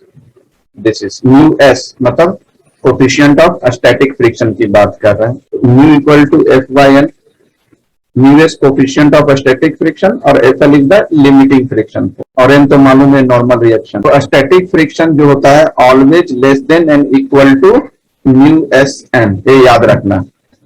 जैसे अगर आइस की बात करें, आइस और आइस, आइस और आइस दोनों के बीच का static friction 0.10, would and would के बीच में 0.35, वुड एंड मेटल के बीच में 0.40, rubber tyre and wet concrete road, मतलब बरसात के समय की बात कर रहे हैं, 0.7, ग्लास ऑन ग्लास तो कोफिशिएंट ऑफ फ्रिक्शन 1। बताएं इसका क्या होगा? सर सी वाला the ratio of limiting friction to the normal force. अब देखते हैं law of kinetic and rolling friction. तो काइनेटिक वही होगा जब मोशन में रहेगा तो उस समय जो फ्रिक्शंस होगा, और इसके भी वही होंगे, frictional force is directly proportional to the normal reaction and it is independent of the area of contact and normal reactions पे डिपेंड करेगा, and kinetic friction is almost independent of velocity provided the velocity is too large और too not too small. मतलब kinetic friction velocity पे तो depend करेगा, लेकिन velocity पे depend कब नहीं करेगा? जब उसकी वेलोसिटी बहुत ज्यादा हो। मतलब आप गाड़ी मान लिया कि 50-100 की स्पीड में चला रहे हैं, मतलब बहुत ज्यादा हो, तो उस केस में फ्रिक्शंस क्या होंगे? वेलोसिटी पे डिपेंड नहीं करेगा। Law of rolling frictions, rolling frictions में क्या होता है? ये भी वही चीज है, नॉर्मल रिएक्शंस के डायरेक्टली प्रोपोर्शनल होता है, लेकिन रोलिंग फ्रिक्शन जो होगा वो एरिया ऑफ कांटेक्ट पे डिपेंड करेगा, और एरिया ऑफ कांटेक्ट जितना ज्यादा कम होगा रोलिंग फ्रिक्शंस उतने ही कम होंगे। जैसे रोड रोलर देखो ना, वो रोलिंग फ्रिक्शंस होता है ना, वहां एरिया ऑफ कांटेक्ट कितना ज्यादा होता है उसका, रोलिंग के रोलर जो अपन ग्राउंड वगैरह रोल कर स्मूथ करने के लिए बनाते हैं, या रोड बनाते समय जो रोलर यूज करते हैं, उसके एरिया कितनी ज्यादा होती है? जितने ज्यादा एरिया होता है उसमें उतने ज्यादा फ्रिक्शन होता है, और सरफेस को स्मूथ बनाने में उतने ज्यादा एडवांटेज होते हैं। And rolling friction, coefficient of rolling friction is the ratio of rolling frictional force and normal reaction. मतलब सभी में ओवरऑल है सेम चीज, सिर्फ कंडीशंस अलग अलग हो रहा है। रोलिंग का कोफिशिएंट ऑफ फ्रिक्शन क्या होगा? Rolling friction upon normal reaction. और कोफिशिएंट ऑफ रोलिंग फ्रिक्शन जो होगा वो ऑलवेज लेस देन होगा कोफिशिएंट ऑफ काइनेटिक फ्रिक्शन। इसका बताए क्या होगा? Sir less. सही है। बताए क्या होगा इसका? फिर नॉर्मल रिएक्शन। तो नॉर्मल है the coefficient of kinetic friction is the ratio of kinetic frictional force। सही है। फिर डायरेक्ट रिवर्सली नहीं डायरेक्टली सही है। स्मॉलर। हम देखते हैं नेक्स्ट टॉपिक से आपका एंगल ऑफ फ्रिक्शन, बहुत इंपॉर्टेंट टॉपिक है एंगल ऑफ फ्रिक्शन। इसको किससे रिप्रेजेंट करते हैं? फाई से। तो एंगल ऑफ फ्रिक्शन बेसिकली किसके बीच बना रहा है? नॉर्मल, ये जो वर्टिकली है मैंने यहां लिख दिया, दिस इज ए नॉर्मल, और फ्रिक्शनल फोर्स और नॉर्मल के बीच का रिजल्टेंट है। ये जो मैंने ओसी बनाया ये रिजल्टेंट है। तो इसको कैसे डिफाइन करोगे एंगल ऑफ फ्रिक्शन का? Angle made by the normal reaction, angle made between the normal reactions and resultant between normal and frictional force के रिजल्टेंट एंड नॉर्मल के बीच के एंगल को ही क्या बोलते हैं? Angle of friction. मान लिया कोई बॉडी है, m मास का बॉडी है, हॉरिजॉन्टल सरफेस पे है, the body is experience limiting frictional force इधर लग रहा है B की तरफ, under the action of applied force, this is the F force. तो N भी द नॉर्मल रिएक्शंस, कोई दिक्कत नहीं है, A मैं फोर्स ले लेता हूं, और N आपका नॉर्मल रिएक्शंस हो गया, R आपका रिजल्टेंट हो गया। तो इन अबव फिगर OA तो आपका नॉर्मल है, कोई दिक्कत नहीं है। OB क्या बता रहा है? Limiting frictions. अब इसमें क्या बन रहा है आपको? एक कंप्लीटिंग द पैरेललोग्राम OACB, तो यहां से निकाल ले tan phi। तो जो एंगल फाइंड आउट करते हैं उसकी सामने की साइड क्या होती है? परपेंडिकुलर। तो परपेंडिकुलर क्या हो गया? AC, और तो बेस क्या हो गया आपका? OA। और AC किसके बराबर है? आपके OB के इक्वल है, क्योंकि पैरेललोग्राम है, अपोजिट साइड्स आर इक्वल। और OB क्या? FL अपॉन N, मतलब ये क्या हो गया? tan phi की वैल्यू क्या हो गई आपकी? μs, coefficient of static friction. मतलब इससे आपका क्या निकल गया? एंगल ऑफ फ्रिक्शन निकल गया, tan inverse coefficient of static friction. Greater the angle of friction greater the value of coefficient of friction, क्योंकि क्या है आपका phi equal to tan inverse mu S. तो जितने ज्यादा एंगल होगा ना, कोफिशिएंट ऑफ फ्रिक्शंस भी उतनी ज्यादा होगी। क्या होगा इसका answer? Sir angle of friction. Angle of friction, सही है। ये बताएं क्या होगा इसका? tan इनवर्स यू के।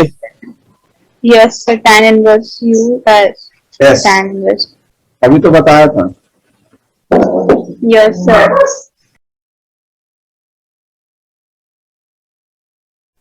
नेक्स्ट टॉपिक है motion of a body on a rough horizontal plane. तो this are the rough horizontal plane. ये आपके ये ऑब्जेक्ट पे पी फोर्स लग रहा है, तो एम जी क्या लगेगा? एम मास है इसका, एम जी आपका लगेगा डाउनवर्ड और normal reaction upward. P force से ऑब्जेक्ट को अपनी तरफ से पुल कर रहा है, तो एक्सेलरेशन क्या लग रहा है आपका? ए। और इसके अपोजिट क्या लग रहा है आपका? Kinetic frictions. अब बोले सर कि काइनेटिक फ्रिक्शन क्यों लग रहा है, स्टैटिक क्यों नहीं लगेगा? काइनेटिक इसलिए लग रहा है क्योंकि यहाँ अपन फोर्स लगा रहे हैं, ऑब्जेक्ट को आगे की तरफ मूव करने के लिए फोर्स लगा रहे हैं, और एक्सेलरेशन भी लग रहा है, इसलिए इसको बैलेंस करने के लिए आपको काइनेटिक फ्रिक्शन लगेगा। और स्टैटिक फ्रिक्शन बेसिकली कहाँ लगता है? जहां अपन एक्सटर्नल फोर्स अप्लाई नहीं कर रहे हैं। Let the force P which is greater than the limiting friction force applied on the body move towards the right against the frictions। अगर फोर्स P जो है वो greater than the limiting friction applied, मतलब ये जो P है जो greater than friction force से अगर ज्यादा हो, तो बॉडी जो है राइट की तरफ मूव करेगा।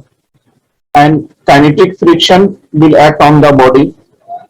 Late A be the acceleration of the body, then net force acting on the. क्योंकि एक्सेलरेशन लग रहा है तो फोर्स भी लगेगा, या फोर्स लग रहा है तो एक्सेलरेशन लगना ही लगना है। कुछ इस तरह से हुआ आपका M G downward, that is wait.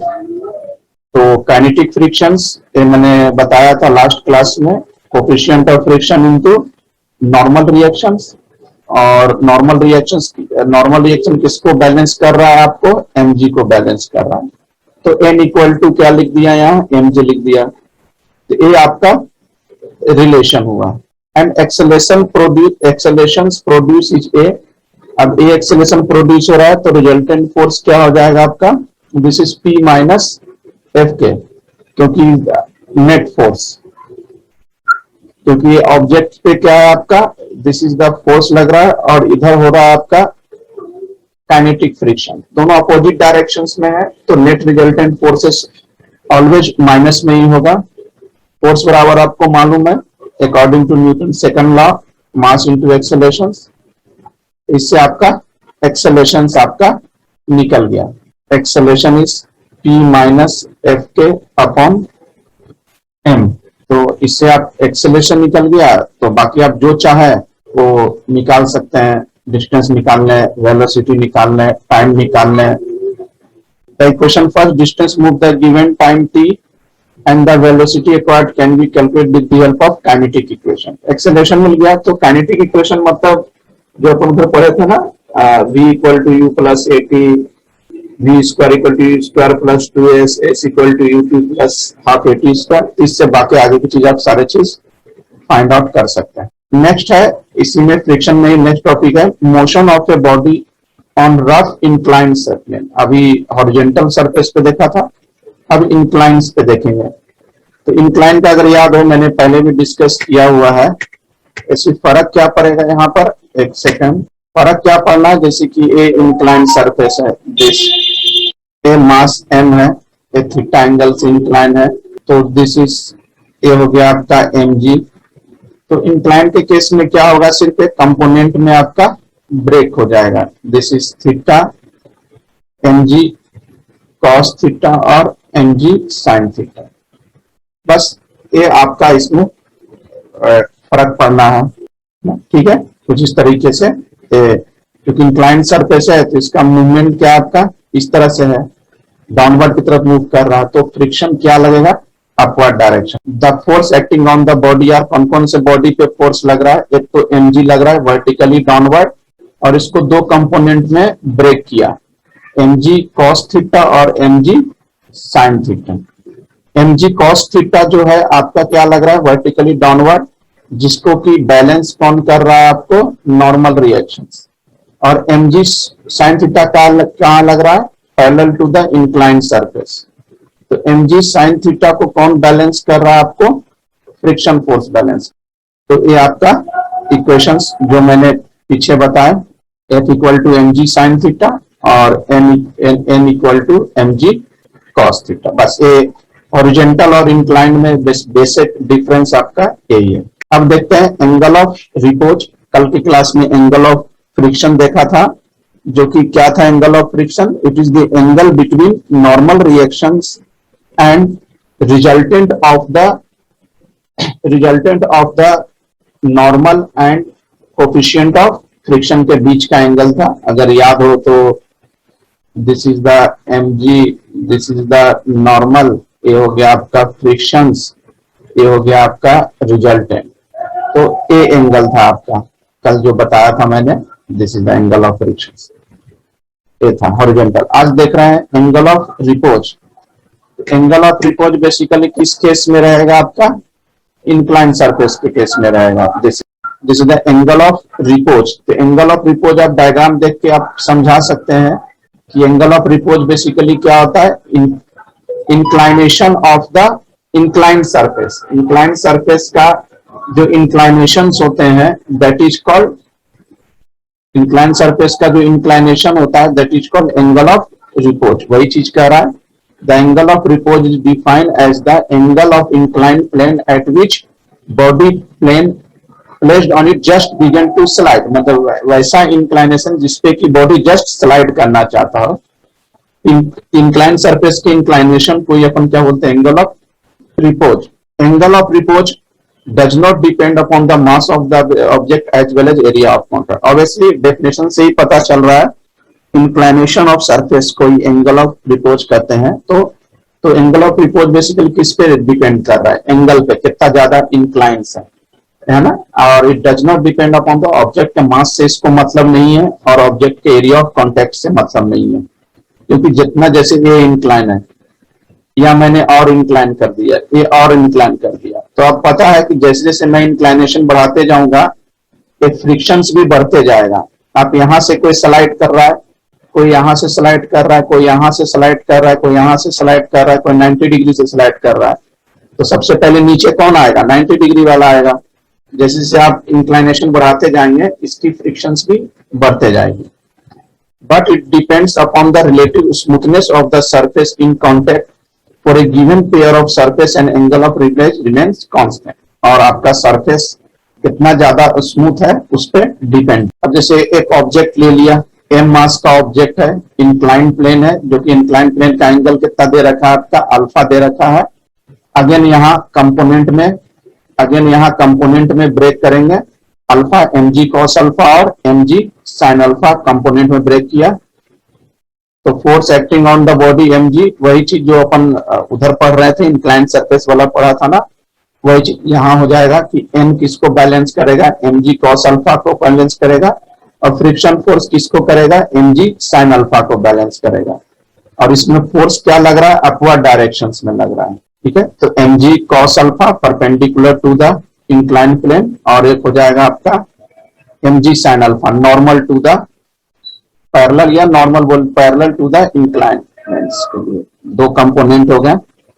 अब नेक्स्ट टॉपिक है body just ready to slide and sliding down. मतलब क्या कंडीशन होता है, बॉडी कोई भी अपन स्लाइडिंग सरफेस पे रहकर तो जस्ट स्लाइड होना चाह रहा है, तो जस्ट कुछ इस तरीके का आ जाएगा, ठीक है। तो ये तो आपका एंगल हो गया अल्फा एंगल, ये दो कंपोनेंट में ब्रेक हो गए, mg cos अल्फा और mg sin alpha. Since the body is in equilibrium, the net force on it should be equal to 0। Body equilibrium में है, मतलब नेट फोर्स क्या होगा, इक्वल टू 0 होगा।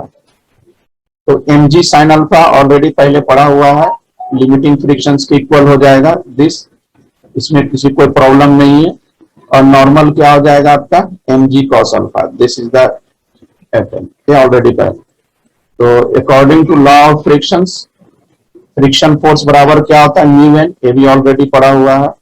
तो फ्रिक्शन की जो फोर्स की वैल्यू है mg cos अल्फा, उसको रख दिया इसकी जगह पे, इसकी प्लेस पे, और n की जो वैल्यू निकला mg cos अल्फा वो यहाँ रख दिया। अब इसको आप सॉल्व करेंगे तो mg से mg cancel out, sin alpha upon cos alpha equal to mu s. So this is tan alpha equal to mu s. तो tan alpha equal to mu s निकला। तो क्या हुआ, the coefficient of static friction is numerically equal to the tangent to the angle of repose, क्योंकि tan को क्या बोलते हैं, टेंजेंट बोलते हैं। ये आप मैथ्स में पढ़ोगे, मैथ्स में जब कोऑर्डिनेट्स, जो आपके टीचर्स हैं कोऑर्डिनेट्स पढ़ाएंगे तो उसमें आपको टेंजेंट पढ़ाएंगे, टेंजेंट, और स्लोप ऑफ द टेंजेंट पढ़ाएंगे। Slope of the tangent, slope को अपन किससे रिप्रेजेंट करते हैं, बेसिकली tan से रिप्रेजेंट करते हैं। इसलिए मैं यहाँ आपको tan alpha is the tangent of the angle of repose की बात कर रहे हैं। In case of incline plane the angle of repose is equal to angle of friction. Second, body sliding down. Second case है, body अगर नीचे की तरफ स्लाइड हो रहा है तो उस केस में क्या होगा कि नीचे की तरफ स्लाइड हो रहा है, मतलब angle of friction is more than the angle of repose. इस केस में एंगल ऑफ फ्रिक्शन जो होगा एंगल ऑफ रिपोज से ज्यादा होगा, तभी बॉडी नीचे की तरफ स्लाइड होगा। Body sliding down and incline. Consider कोई बॉडी एम मास का बॉडी लिया जो कि रफ प्लेन पे थीटा एंगल से इंक्लाइन है, और theta is the angle of friction is greater than the angle of repose alpha.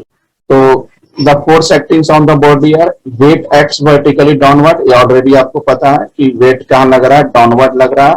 One is component mg cos theta normal to the incline plane. mg cos theta मतलब normal to the incline plane, मतलब this is the normal to the incline plane mg cos theta, और mg sin theta का incline plane के parallel लग रहा है।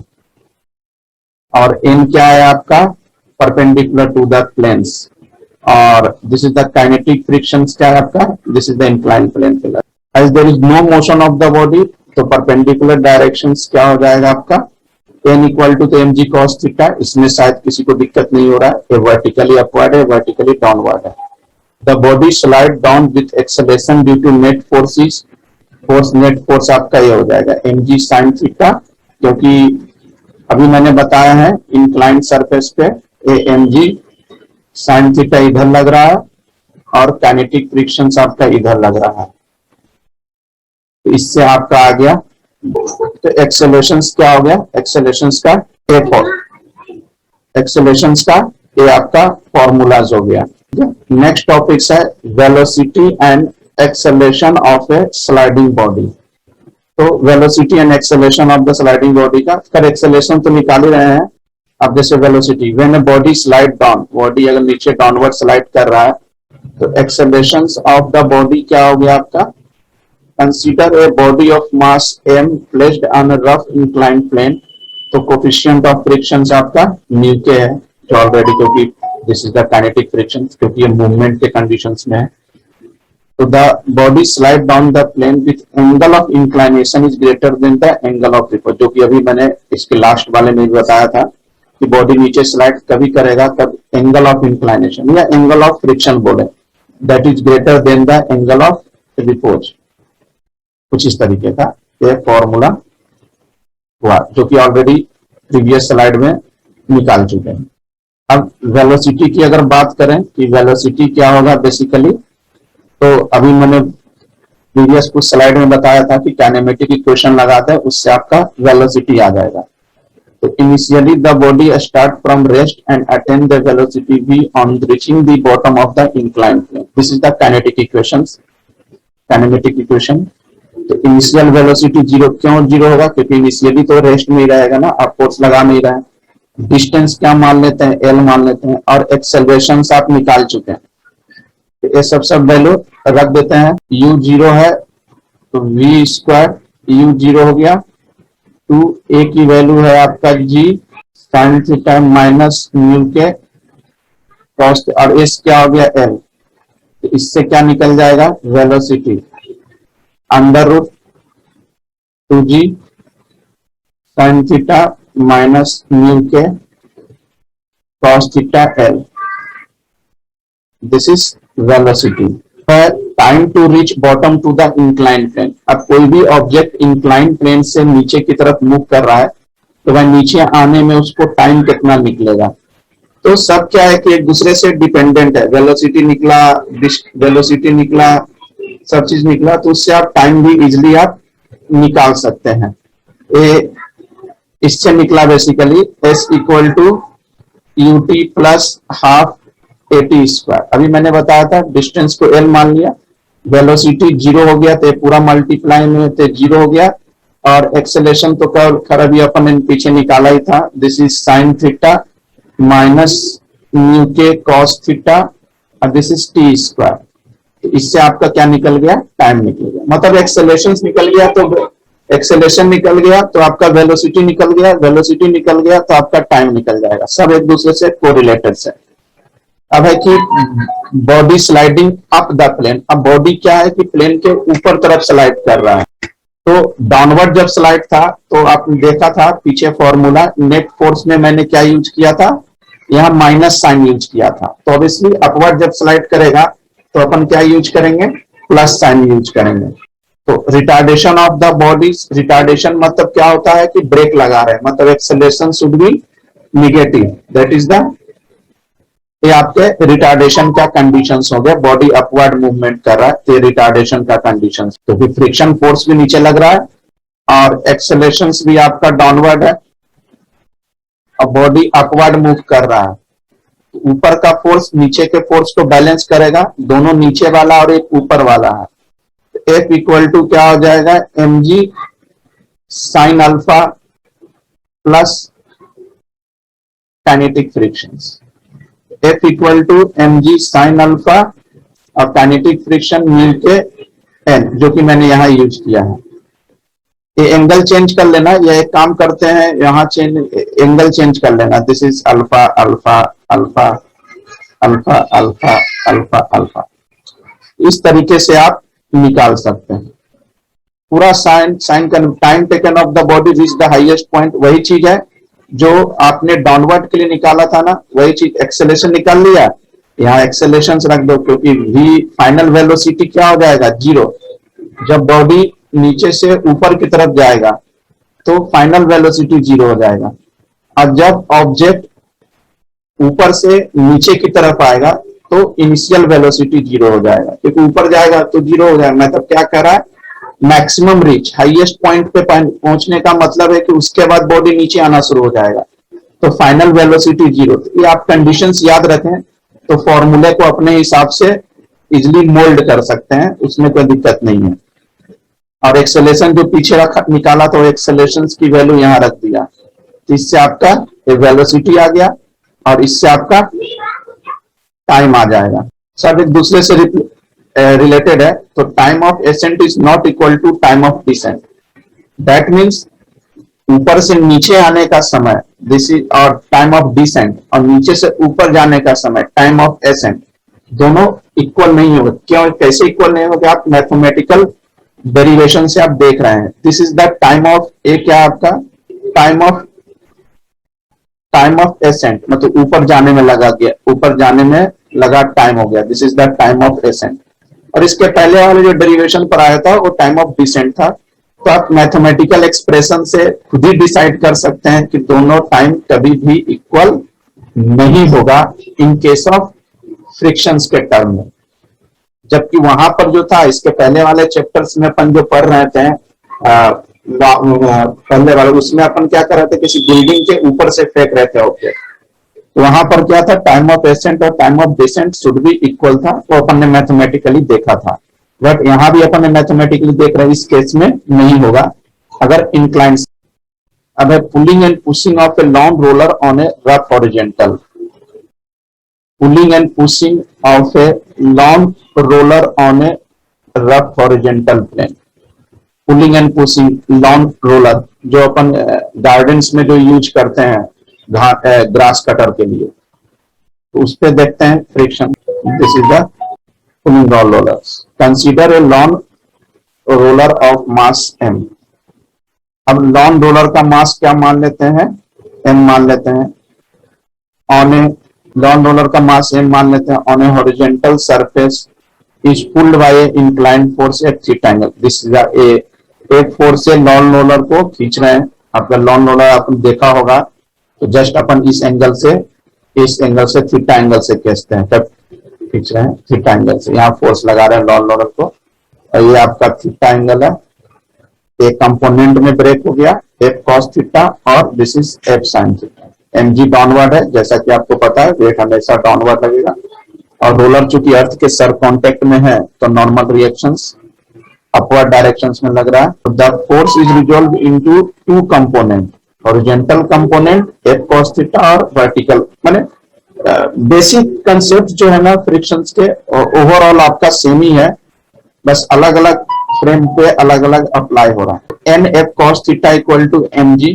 कैसे आया, जैसे लॉन्ग रोलर के केस में अभी अपन देख रहे थे, this is M G downward N upward, this is F, और इसको F theta, this is F cos theta और this is F sine theta. ये दोनों एरो जो है दोनों ऊपर की तरफ है और mg नीचे की तरफ है, तो ये दोनों क्या करेगा, नीचे को बैलेंस करेगा। Total upward equal to total downward, तो n f sine theta equal to mg हो गया, तो इससे आपका n निकल गया, इससे आप नॉर्मल रिएक्शंस निकाल सकते हैं। अब लॉन्ग रोलर को पुश करेंगे, अभी क्या कर रहे थे, लॉन्ग रोलर को पुल कर रहे थे, पुशिंग करेंगे तो ये डायरेक्शंस आपका चेंज हो जाएगा। देखो यहां से अपन पुश कर रहे हैं,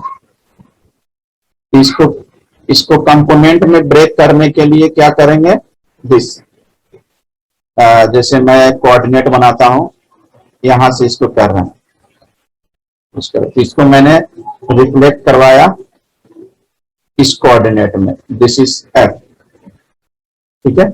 ए थीटा एंगल बना रहा था तो अपोजिट एंगल से ए थीटा एंगल बनाएगा, यहाँ कंपोनेंट में ब्रेक हो जाएगा एफ कॉस थीटा और this is F sine theta. अब इस केस में क्या हो जाएगा आपका, mg तो डाउनवर्ड लग रहा है और n लग रहा है ऊपर, तो इस केस में क्या हो जाएगा, mg plus F sine theta equal to n। तो इसमें नॉर्मल आपको इस तरीके से आप निकाल लोगे, n equal to mg plus F sine theta. बताए क्या होगा इसका आंसर। हाँ, ऐसे भी अभी मौसम ही चल रहा है, मौसम चेंज हो रहा है, तो इस हिसाब से answer should be third. Pull of long roller is easier than pushing, this is the most favourite questions exam point of view से ना। तो कैसे एक्सप्लेन करना है, डायरेक्ट एक्सप्लेन मत करना, जैसा एक्सप्लेनेशन मैंने डायग्राम बनाया, कंपोनेंट में ब्रेक किया, उस बेसिस पे एक्सप्लेन करना, तब ये रीजन लिखोगे तो आपके नंबर मिलेंगे, अदरवाइज मैं नंबर एग्जाम में नहीं दूंगा, एक ख्याल रखना, चाहे आप कहीं कैसा भी लिखा हुआ रहे। सिंपल 1 मार्क्स के क्वेश्चन है तब पे लिख दोगे तो नंबर मिल जाएगा, लेकिन अगर 2 मार्क्स और 3 मार्क्स में रहेगा ना तो आपको मैथमेटिकली भी लिखना पड़ेगा। इसका क्या होगा answer, usually less then static friction.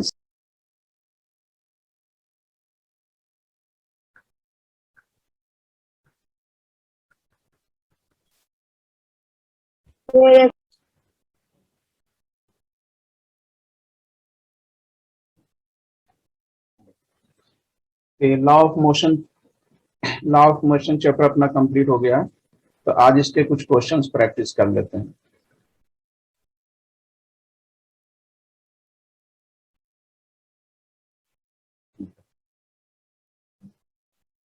First question है, force produce an acceleration of 1 metre second square on an object of mass 1 kilogram, the force is defined as, क्या होगा, 1 न्यूटन।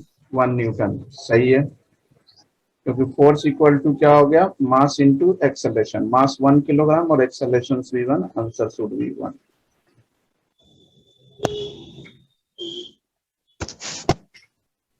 इसका बताएं क्या होगा, yes sir, this is m under root 2gs। Linear momentum का देखो, जहां मैंने पढ़ाया था, हाइट से ऑब्जेक्ट को फॉल कराया गया,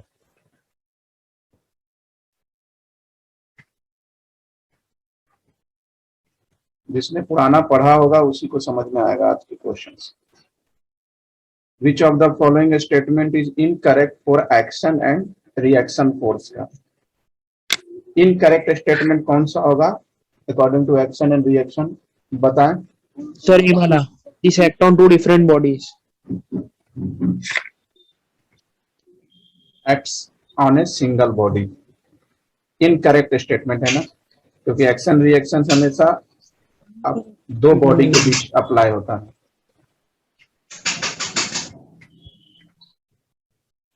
ये बताएं क्या होगा इसका answer.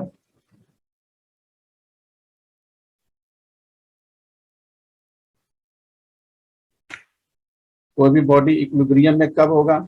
If all the forces acting on it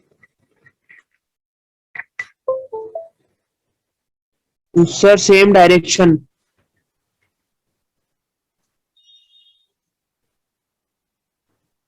zero resultant force.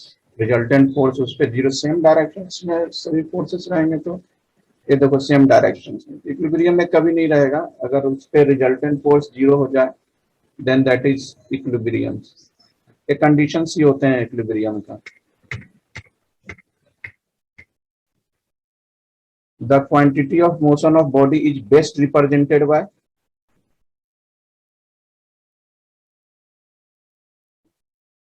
किसी भी बॉडी को के मोशन को आपको रिप्रेजेंट करना है तो किसके थ्रू रिप्रेजेंट कर सकते हैं? सर 3 या 4 वाले में से है कुछ। Linear momentum, mass into velocity. Momentum होता है ना मास इनटू वेलोसिटी, तो क्वांटिटी मतलब मास है, quantity of motion of body. The behaviour of body under zero resultant force is given by, किसके थ्रू बताया गया था?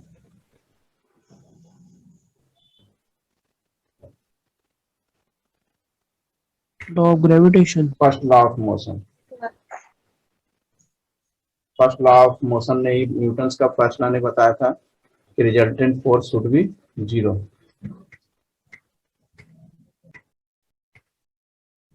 Which law of Newton is called the law of equilibrium? Sir first law. और क्या, अभी जो क्वेश्चन करवाया तो वही है, और क्या। रिजल्टेंट जीरो मतलब इक्विलिब्रियम का ही केस होगा।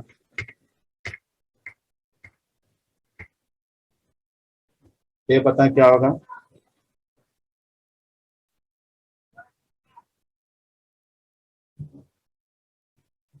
You are thrown outer side when your car suddenly takes a turn. Which law of motion is involved in this? Third law of motion. First law, first law.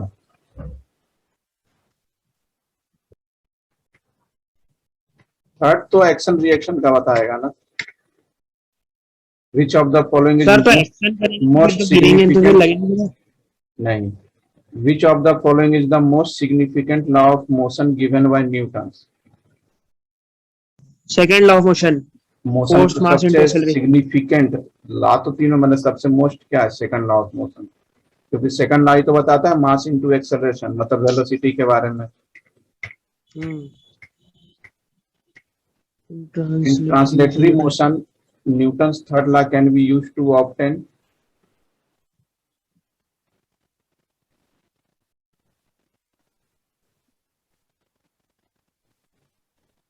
Law of conservation of momentum. momentum.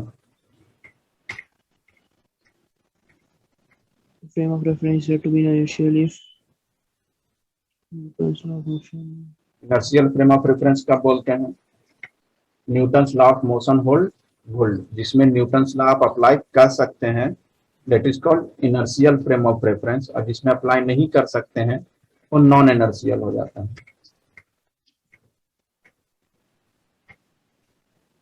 ये बताएं क्या होगा? First second third you can derive।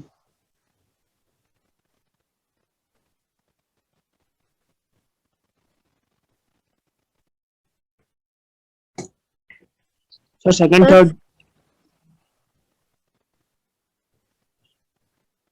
बताए क्या? नहीं है all laws। Third and first law from the second law,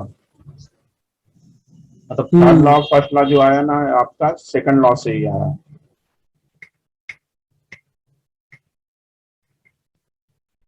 ये बताएं तो सही बता सकते हैं। A bird is sitting in an air tight cage suspended from a spring balance. If the bird start flying then the reading of the balance will be, क्या होगा?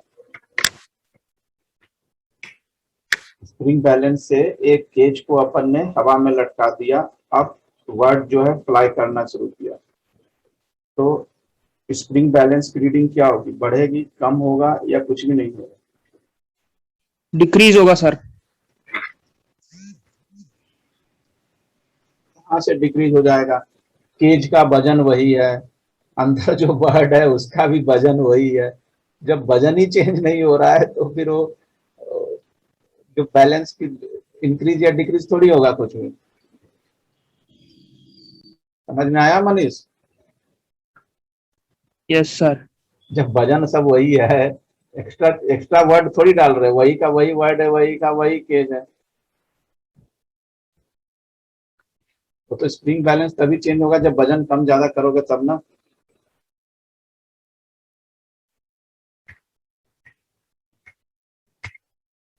Area under the force time graph, force time graph क्या बतलाता है, ये बता सकते हैं? Impulse work done. नहीं, impulse impulse force time graph बोलता है। पल्स। वहां देखो जहां मैंने इम्पल्स पढ़ाया था,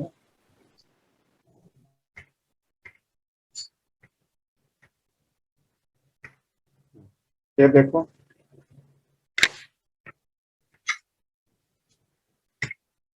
first increase then decrease to zero, क्योंकि एक man standing on the spring balance platform में जो अपन वजन अपना मेजर करते हैं ना, उसकी बात कर रहा है कि उस पे है, उसकी रीडिंग क्या बता रहा है, 60 kilogram. If man jump out, पास वाले प्लेटफॉर्म पे जंप करके चला गया, तो पास वाले प्लेटफॉर्म जंप करके जा गया, तो पास वाले प्लेटफॉर्म में पहले तो जंप जंप करके गया, तो पहले तो उसकी वजन इंक्रीज करेगी, फिर धीरे धीरे धीरे धीरे धीरे अपने ओरिजिनल वेट पे आ जाएगी। तो मैंने पहले इंक्रीज करेगा, देन डिक्रीज करेगा।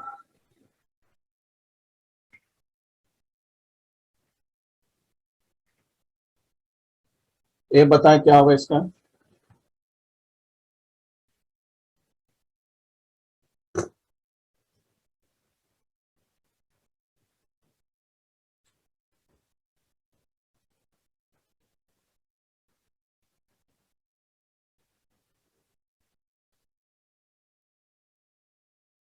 Going up with a constant speed. A man drop an apple on in the lift. He finds that apple remains stationary and does not fall. The lift is going down with constant acceleration, से lift जा रहा होगा नीचे की तरफ। सब general knowledge के हिसाब का क्वेश्चन था, ये बताओ। Sir A1 plus A2 upon में A1 A2। तो ये A1 A2 upon A1 plus A2 क्या कह रहा था कि a force produces an acceleration A1 in the body and the same force produces an acceleration A2 on the another body।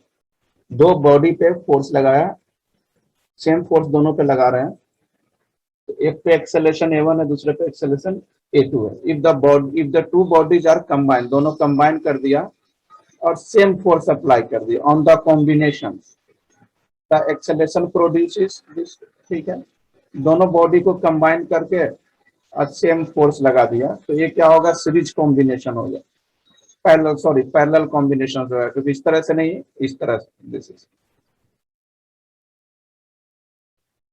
तो अब दोनों पे सेम फोर्स लगाएंगे, तो 1 upon A1 plus 1 upon A2 net acceleration, this is A1 A2 A1 plus A2, तो A equal to A1 A2 upon A1 plus A2।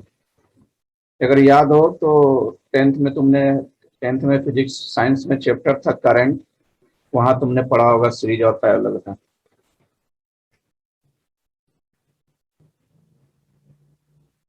ये बताएं क्या होगा, देखो क्या कह रहा है, a body is under the action of three forces in which case the body cannot undergo angular acceleration। एक बॉडी पे 3 फोर्स लग रहा है F1 F2, तो कह रहा है कि किस condition, in which case body undergo angular acceleration, can not undergo angular acceleration, नहीं लगेगा, किस केस में नहीं लगेगा। दिस इज द, जब तीनों फोर्स क्या हो, कंकरेंट हो। कंकरेंट का मतलब है तीनों फोर्स एक ही पॉइंट पे लग रहा हो। तीनों फोर्स एक ही पॉइंट पे लग रहा, कोई भी बॉडी के एक ही पॉइंट पे तीनों फोर्स लग रहा है, तो उस केस में क्या होगा, बॉडी पे कोई भी एक्सेलरेशन अप्लाई नहीं होगा।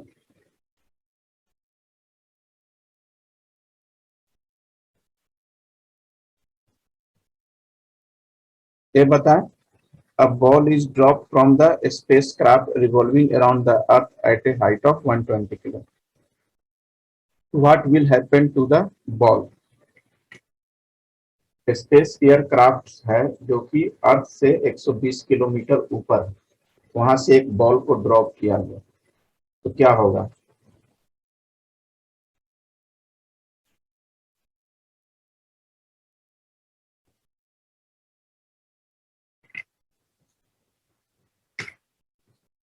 कंटिन्यू मूव करते जाएगा, it will continue move with same velocity along the original orbit of the spacecraft. माने जिस ऑर्बिट में स्पेसक्राफ्ट मूव कर रहा है, तो वो क्या होगा, उसकी स्पीड अटेन कर लेगा, जो ऑर्बिट में तो कांस्टेंट स्पीड से मूव कर लेगा। तो वहां से अगर जो भी बॉल आप फेंकोगे, क्योंकि वहां ग्रेविटेशन, वहां जो भी बॉल फेंकोगे आप, उसकी स्पीड अचीव कर लेगा, जो स्पेसक्राफ्ट की स्पीड है। ये चैप्टर लगता है कोई भी पढ़ के नहीं आया, इसलिए किसी से भी नहीं बन रहे हैं। देखो क्या कह रहा है कि inside a railway car a plumb bob is suspended from a roof से, एक रेलवे कार के अंदर एक रूप से एक अपन ने बॉब को लटका दिया। And a helium filled balloon is tied by a string to the floor of the car, से हीलियम बलून भी लगा दिया। When the railway car accelerate to right, अब रेलवे कार की स्पीड बढ़ा दिया, तो प्लम बॉब के साथ क्या होगा और हीलियम बलून के साथ क्या होगा बेसिकली। तो प्लम बम बॉब क्या होगा, moves to the left and the balloon moves to the right.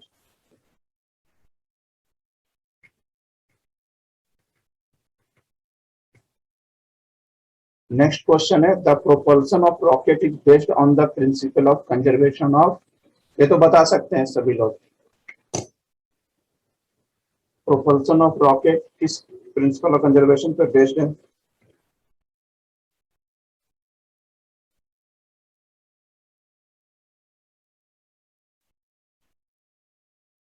Mass. Conservation of mass नहीं होगा, लीनियर मोमेंटम। अगर याद हो तो मैंने पढ़ाया भी था फ्रिक्शन के पहले। ये आपका रॉकेट है, रॉकेट ऊपर की तरफ जाएगा, इसकी जो वेस्टेज गैसेस के पीछे की तरफ मूव करेगा, जिसका कंजर्वेशन लीनियर मोमेंटम पे बेस्ड है। A train is moving with acceleration along a straight line with respect to the,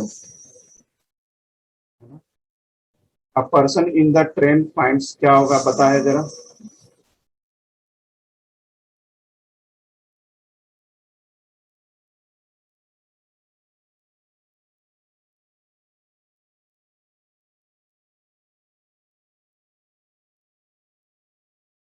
Sir, second law is false, but third law is true.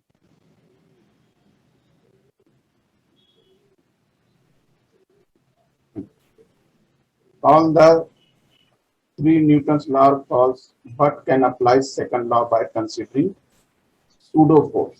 pseudo force करके अपन second law consider कर सकते हैं, law तो तीनों law नहीं लगेगा। Straight line में acceleration से मूव कर रहा है ना, माने एक्सेलरेट मतलब उसकी स्पीड बढ़ते ही जा रही है, तो फर्स्ट तो लगेगा नहीं, क्योंकि फर्स्ट क्या है ना, जो स्थिर है वो स्थिर में है, जो मोशन में वो मोशन में रहेगा, मतलब कांस्टेंट मोशन में। और एक्सेलरेशन है तो फर्स्ट तो होगा नहीं, थर्ड भी आपके होंगे नहीं, क्योंकि एक्शन के अपोजिट रिएक्शन, तो उससे रिएक्शन तो हो नहीं रहा है, वो ट्रेन किसी से टकरा तो रहा है नहीं। और सेकंड लॉ क्या कहलाता है, force equal to mass into acceleration. तो यहाँ क्या है, moving with acceleration statement with respect to ground के रिस्पेक्ट में मूव कर रही है, तो फ्रेम ऑफ रेफरेंस का फर्क आ जाएगा।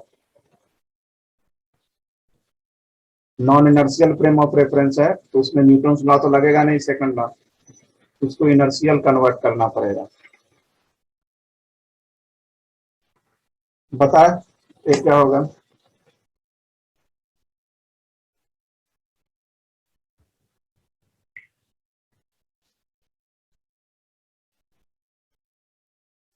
क्या कह रहा है कि a man is standing in the middle of the perfectly smooth island of ice, है ना, आइस का आइलैंड है जिसको कि मैन जो है मिडिल में खड़ा है।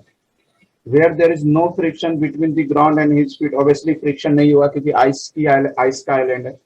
अंडर दिस सर्कमस्टांसेस, तो क्या क्या होगा अगर कोई आदमी आइस का है, आइस पे खड़ा है, बहुत बड़ा आइस का आइलैंड है, तो उससे क्या रिजल्ट मिलेगा, क्या होगा।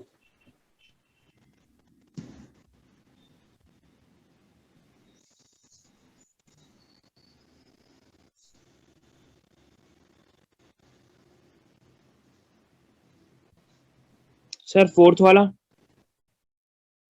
क्या लिखा है कि he can reach the desired corner bye pursuing on the ground in that direct, नहीं पर ये कहाँ से हो जाएगा। he can reach the desired corner by throwing any object in the opposite direction, मतलब आप कोई भी चीज को अगर आगे की तरफ फेंकोगे तो आप कहाँ जाओगे, पीछे की तरफ पे जाओगे। मतलब जिस, क्योंकि आइस है ना, फ्रिक्शन तो है नहीं, तो कभी देखना, कभी कहीं भी देखा होगा मूवी वगैरह या कहीं भी देखा होगा कि जो भी स्केटिंग करते हैं तो अपन जो गिरते हैं वो पीछे की तरफ फॉल होते हैं, देखा है। स्केटिंग मतलब पैर जो होते हैं ना, स्केटिंग करने वाले तो पीछे की तरफ होते हैं। क्या कह रहा है कि a student initially at rest on a frictionless frozen pond है, उस पे खड़ा है। Throws a 2 kilogram hammer in one direction में 2 किलोग्राम का हैमर थ्रो किया फेंका। After a throw the hammer moves off in one direction में हैमर मूव किया, while the student moves in the other direction। तो which of the following correctly describe the above situations को कौन सा सही से डिफाइन किया। अभी जिसके पहले वाला जो क्वेश्चन करवाया था ना उसी से रिलेटेड है। This is hammer will have the greater kinetic energy.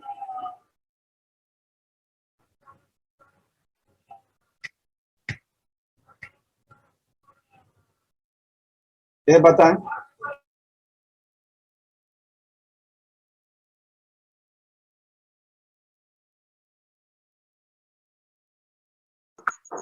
Sir, ball on the earth.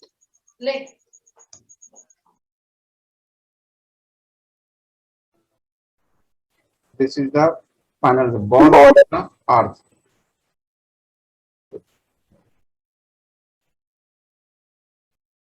सब जितने भी क्वेश्चंस है ना, the change in momentum per unit time क्या होगा, ये तो डेफिनेशन ही है, कोई किसी ने भी पढ़ाया नहीं। Kinetic energy. Resultant force. Hello students, मैं आपका राजेश सर, एक बार मैं आपका फिर से स्वागत करता हूं। मैं आपके लिए एजुकेशनल वीडियो के साथ साथ एग्जाम से रिलेटेड लेटेस्ट नोटिफिकेशंस भी लेके आता हूं। जैसा आपको पता है, कोविड-19 के कारण सीबीएसई ने इस बार एग्जाम 2 पार्ट में लेने का प्लान बनाया है, term first and term second. तो टर्म फर्स्ट जो आपका एग्जाम है बेसिकली वो कब है, आपका एंड नवंबर या दिसंबर में होना है। तो उसके लिए बोर्ड ने एक नोटिफिकेशन निकाला है sample paper along with the marking scheme for class 12 board examination 2021-22। मतलब टर्म फर्स्ट में जो एग्जाम होना है, टर्म फर्स्ट का जो एग्जाम होना है एंड ऑफ नवंबर या दिसंबर में, उसके लिए उन्होंने सैंपल पेपर रिलीज कर दिया है और मार्किंग स्कीम भी बता दिया है कि कितने नंबर का पेपर आएगा, कितने ऑब्जेक्टिव्स आएंगे, कैसे क्या मार्किंग होगा, कैसे आपको तैयारी करना है, तो सैंपल पेपर से आपको पूरी तरीके से पता चल जाएगा। तो उसके लिए आपको कहाँ जाना है, ये साइट दिया हुआ है cbseacademic.nic.in पे जाके आपको पूरे डिटेल इंफॉर्मेशन आपको मिल जाएगा। ये आपका सेंट्रल बोर्ड एग्जामिनेशन की साइट है cbseacademic.nic.in। इस पे आप देख रहे हैं, तो इस पे आपको डिटेल इंफॉर्मेशन आपको एग्जाम से रिलेटेड मिल जाएगा आपको। जैसे इस पे अगर मैं एकेडमिक पे जाता हूँ, तो एकेडमिक में यहाँ देखिए सैंपल क्वेश्चंस पेपर आपका दिया हुआ है, यहाँ पर आप क्लिक करें इससे आपको पूरा नोटिफिकेशंस और सैंपल पेपर सारे आपको दिख जाएंगे। ये सीबीएसई का ये नोटिफिकेशंस है 2000 टर्म फर्स्ट एग्जाम के लिए। ये sample paper class 10, sample paper class 12 के लिए है। दैट मीन्स दोनों के लिए एग्जाम के लिए नोटिफिकेशंस आ गए हैं। अगर मैं तो सैंपल पेपर अगर मैं 21-22 के लिए जाऊं, यहाँ पर क्लिक करूं, तो आपको सारे पेपर्स के आपके मार्किंग स्कीम और सैंपल पेपर मिल जाएंगे। अगर मैं 1 बाय 1 आपको फिजिक्स, केमिस्ट्री और मैथ्स का मैं आपको बता दे रहा हूँ कि कैसे क्या आपको तैयारी करना और क्या आपको मार्किंग स्कीम है। तो अगर मैं मैथ्स की बात करूं, तो मैंने मैथ्स पे क्लिक किया, तो मैथ्स के आपके पेपर ओपन हो गए। ये मैथ्स का है सीबीएसई की तरफ से। तो इसमें क्या है, आपके टोटल 3 सेक्शंस है, A B C. First A sections है आपके 20 एमसीक्यू आना है, attempt 16 out of 20, total 20 questions आएंगे, इसमें आपको 16 क्वेश्चंस करना है। सेक्शंस बी में भी आपको 20 क्वेश्चन आएंगे, इसमें 16 करना है। सेक्शन सी में भी 10 क्वेश्चन आएंगे, उसमें आपको 8 क्वेश्चंस करना है। मतलब टोटल आपको 50 क्वेश्चंस आने हैं, जिसमें से आपको टोटल 40 क्वेश्चंस आपको करना है। मतलब मैक्सिमम मार्क्स आपका 40 है, 90 मिनट का समय मिलेगा। इसमें आपको पूरे क्वेश्चंस आपको अटेम्प्ट करने हैं। मतलब out of 50 total 40 questions attempt करने हैं। ये उनके सैंपल पेपर्स हैं। तो इसके मैं सॉल्यूशंस जल्द से जल्द अपने channel science school of mathematics पे डाल दूंगा। और तो इसके लिए आप मेरे चैनल को सब्सक्राइब करके रखें, एसएसएम बाय राजेश सर। इसमें आपको मैथ्स के पूरे डिटेल्स पल पल भर के आपको एग्जाम से रिलेटेड नोटिफिकेशंस और इस सैंपल पेपर का सॉल्यूशंस और बहुत सारे आपके ऑब्जेक्टिव क्वेश्चंस जो आएंगे उसके मैं प्रैक्टिस आपको करवा दूंगा। तो ज्यादा से ज्यादा सब्सक्राइब करके रखें आप एसएसएम बाय राजेश सर। तो आपकी मैं 12th पूरी बोर्ड की जो है आपकी पूरी अच्छी से तैयारी करवा दूंगा। अब आते हैं फिजिक्स एंड केमिस्ट्री के लिए आते हैं। तो फिजिक्स एंड केमिस्ट्री के लिए आपको मेरे another channel, YouTube channel science explorer bye R K sir आपको सब्सक्राइब करना पड़ेगा। उसमें मैं कंटिन्यूअस फिजिक्स केमिस्ट्री का आपके लेक्चर्स मैं आपको डाल रहा हूँ और बहुत सारे ऑब्जेक्टिव क्वेश्चंस की भी मैं प्रैक्टिस करवा रहा हूँ। तो उस पे आपको ऑब्जेक्टिव के फिजिक्स और केमिस्ट्री के जो भी सैंपल्स पेपर रहेंगे उसको मैं सॉल्व करा दूंगा और बहुत सारे ऑब्जेक्टिव की भी तैयारी मैं आपको करवा दूंगा। अगर मैं केमिस्ट्री की बात करूं तो केमिस्ट्री में सेक्शन ए से 25 क्वेश्चंस आएंगे, आपको 20 क्वेश्चंस करना है। सेक्शन बी से 24 क्वेश्चंस आएंगे जिसको आपको 20 अटेम्प्ट करना है। सेक्शन सी से 6 क्वेश्चंस आएंगे, आपको टोटल 5 क्वेश्चंस आपको अटेम्प्ट करना है। दैट मीन्स अगर इसकी बात करें तो इसमें टोटल आपको 55 क्वेश्चंस आ रहे हैं, जिसमें आपको 45 क्वेश्चंस करना है। 45 क्वेश्चंस आपको करना है, मैक्सिमम मार्क 35 है, 90 मिनट का आपको समय मिलेगा। ये सेक्शन 1 का है, ये मैं क्वेश्चंस पेपर्स है केमिस्ट्री का। आप साइट पे जाके आप देख सकते हैं, मैं साइट की लिंक भी मैं आपको डाल दूंगा, वहां से आप देख सकते हैं। और मैं सैंपल पेपर के भी लिंक आपको डाल दूंगा, तो वहां से आप देख सकते हैं। अब अगर मैं केमिस्ट्री का हो गया, अगर मैं फिजिक्स की बात करूं, ये फिजिक्स का है आपका। फिजिक्स में भी है as it is, section A से 25 क्वेश्चंस आएंगे जिसमें से आपको 20 क्वेश्चंस करना है। सेक्शन बी से 24 क्वेश्चन आएंगे जिसमें से आपको 20 क्वेश्चंस करना है। और सेक्शन सी में 6 क्वेश्चन आएंगे जिसमें 5 क्वेश्चन करना है। मतलब इसमें भी आपको 55 क्वेश्चंस आएंगे जिसमें से आपको 45 क्वेश्चंस आपको करना है। मतलब मैक्सिमम मार्क्स 35, 90 मिनट्स का आपको समय मिलेगा और सारे सेक्शंस आपके लिए कंपलसरी है। तो आप फिजिक्स और केमिस्ट्री के लिए मेरे channel science explorer by R K sir आप सब्सक्राइब करके रखें। टाइम टू टाइम आपके एग्जाम से रिलेटेड सारे नोटिफिकेशंस, और इस बार जो एग्जाम ऑब्जेक्टिव पैटर्न होता है मेरे चैनल पे आपको ज्यादा से ज्यादा ऑब्जेक्टिव पैटर्न के क्वेश्चंस आपको मिल जाएंगे। या अगर आपको आपके तरफ से अगर कोई क्वेश्चंस की रिक्वायरमेंट्स हो तो आप कमेंट्स में आप डाल सकते हैं कि सर इस टॉपिक के इस चैप्टर का फिजिक्स या केमिस्ट्री का क्वेश्चंस करवा दें, तो मैं उसको जल्दी से जल्दी करवा दूंगा। तो फिजिक्स केमिस्ट्री के लिए भी आपको चैनल सब्सक्राइब करके रखना और मैथ्स के लिए भी आपको सब्सक्राइब करके रखना है। Thank you.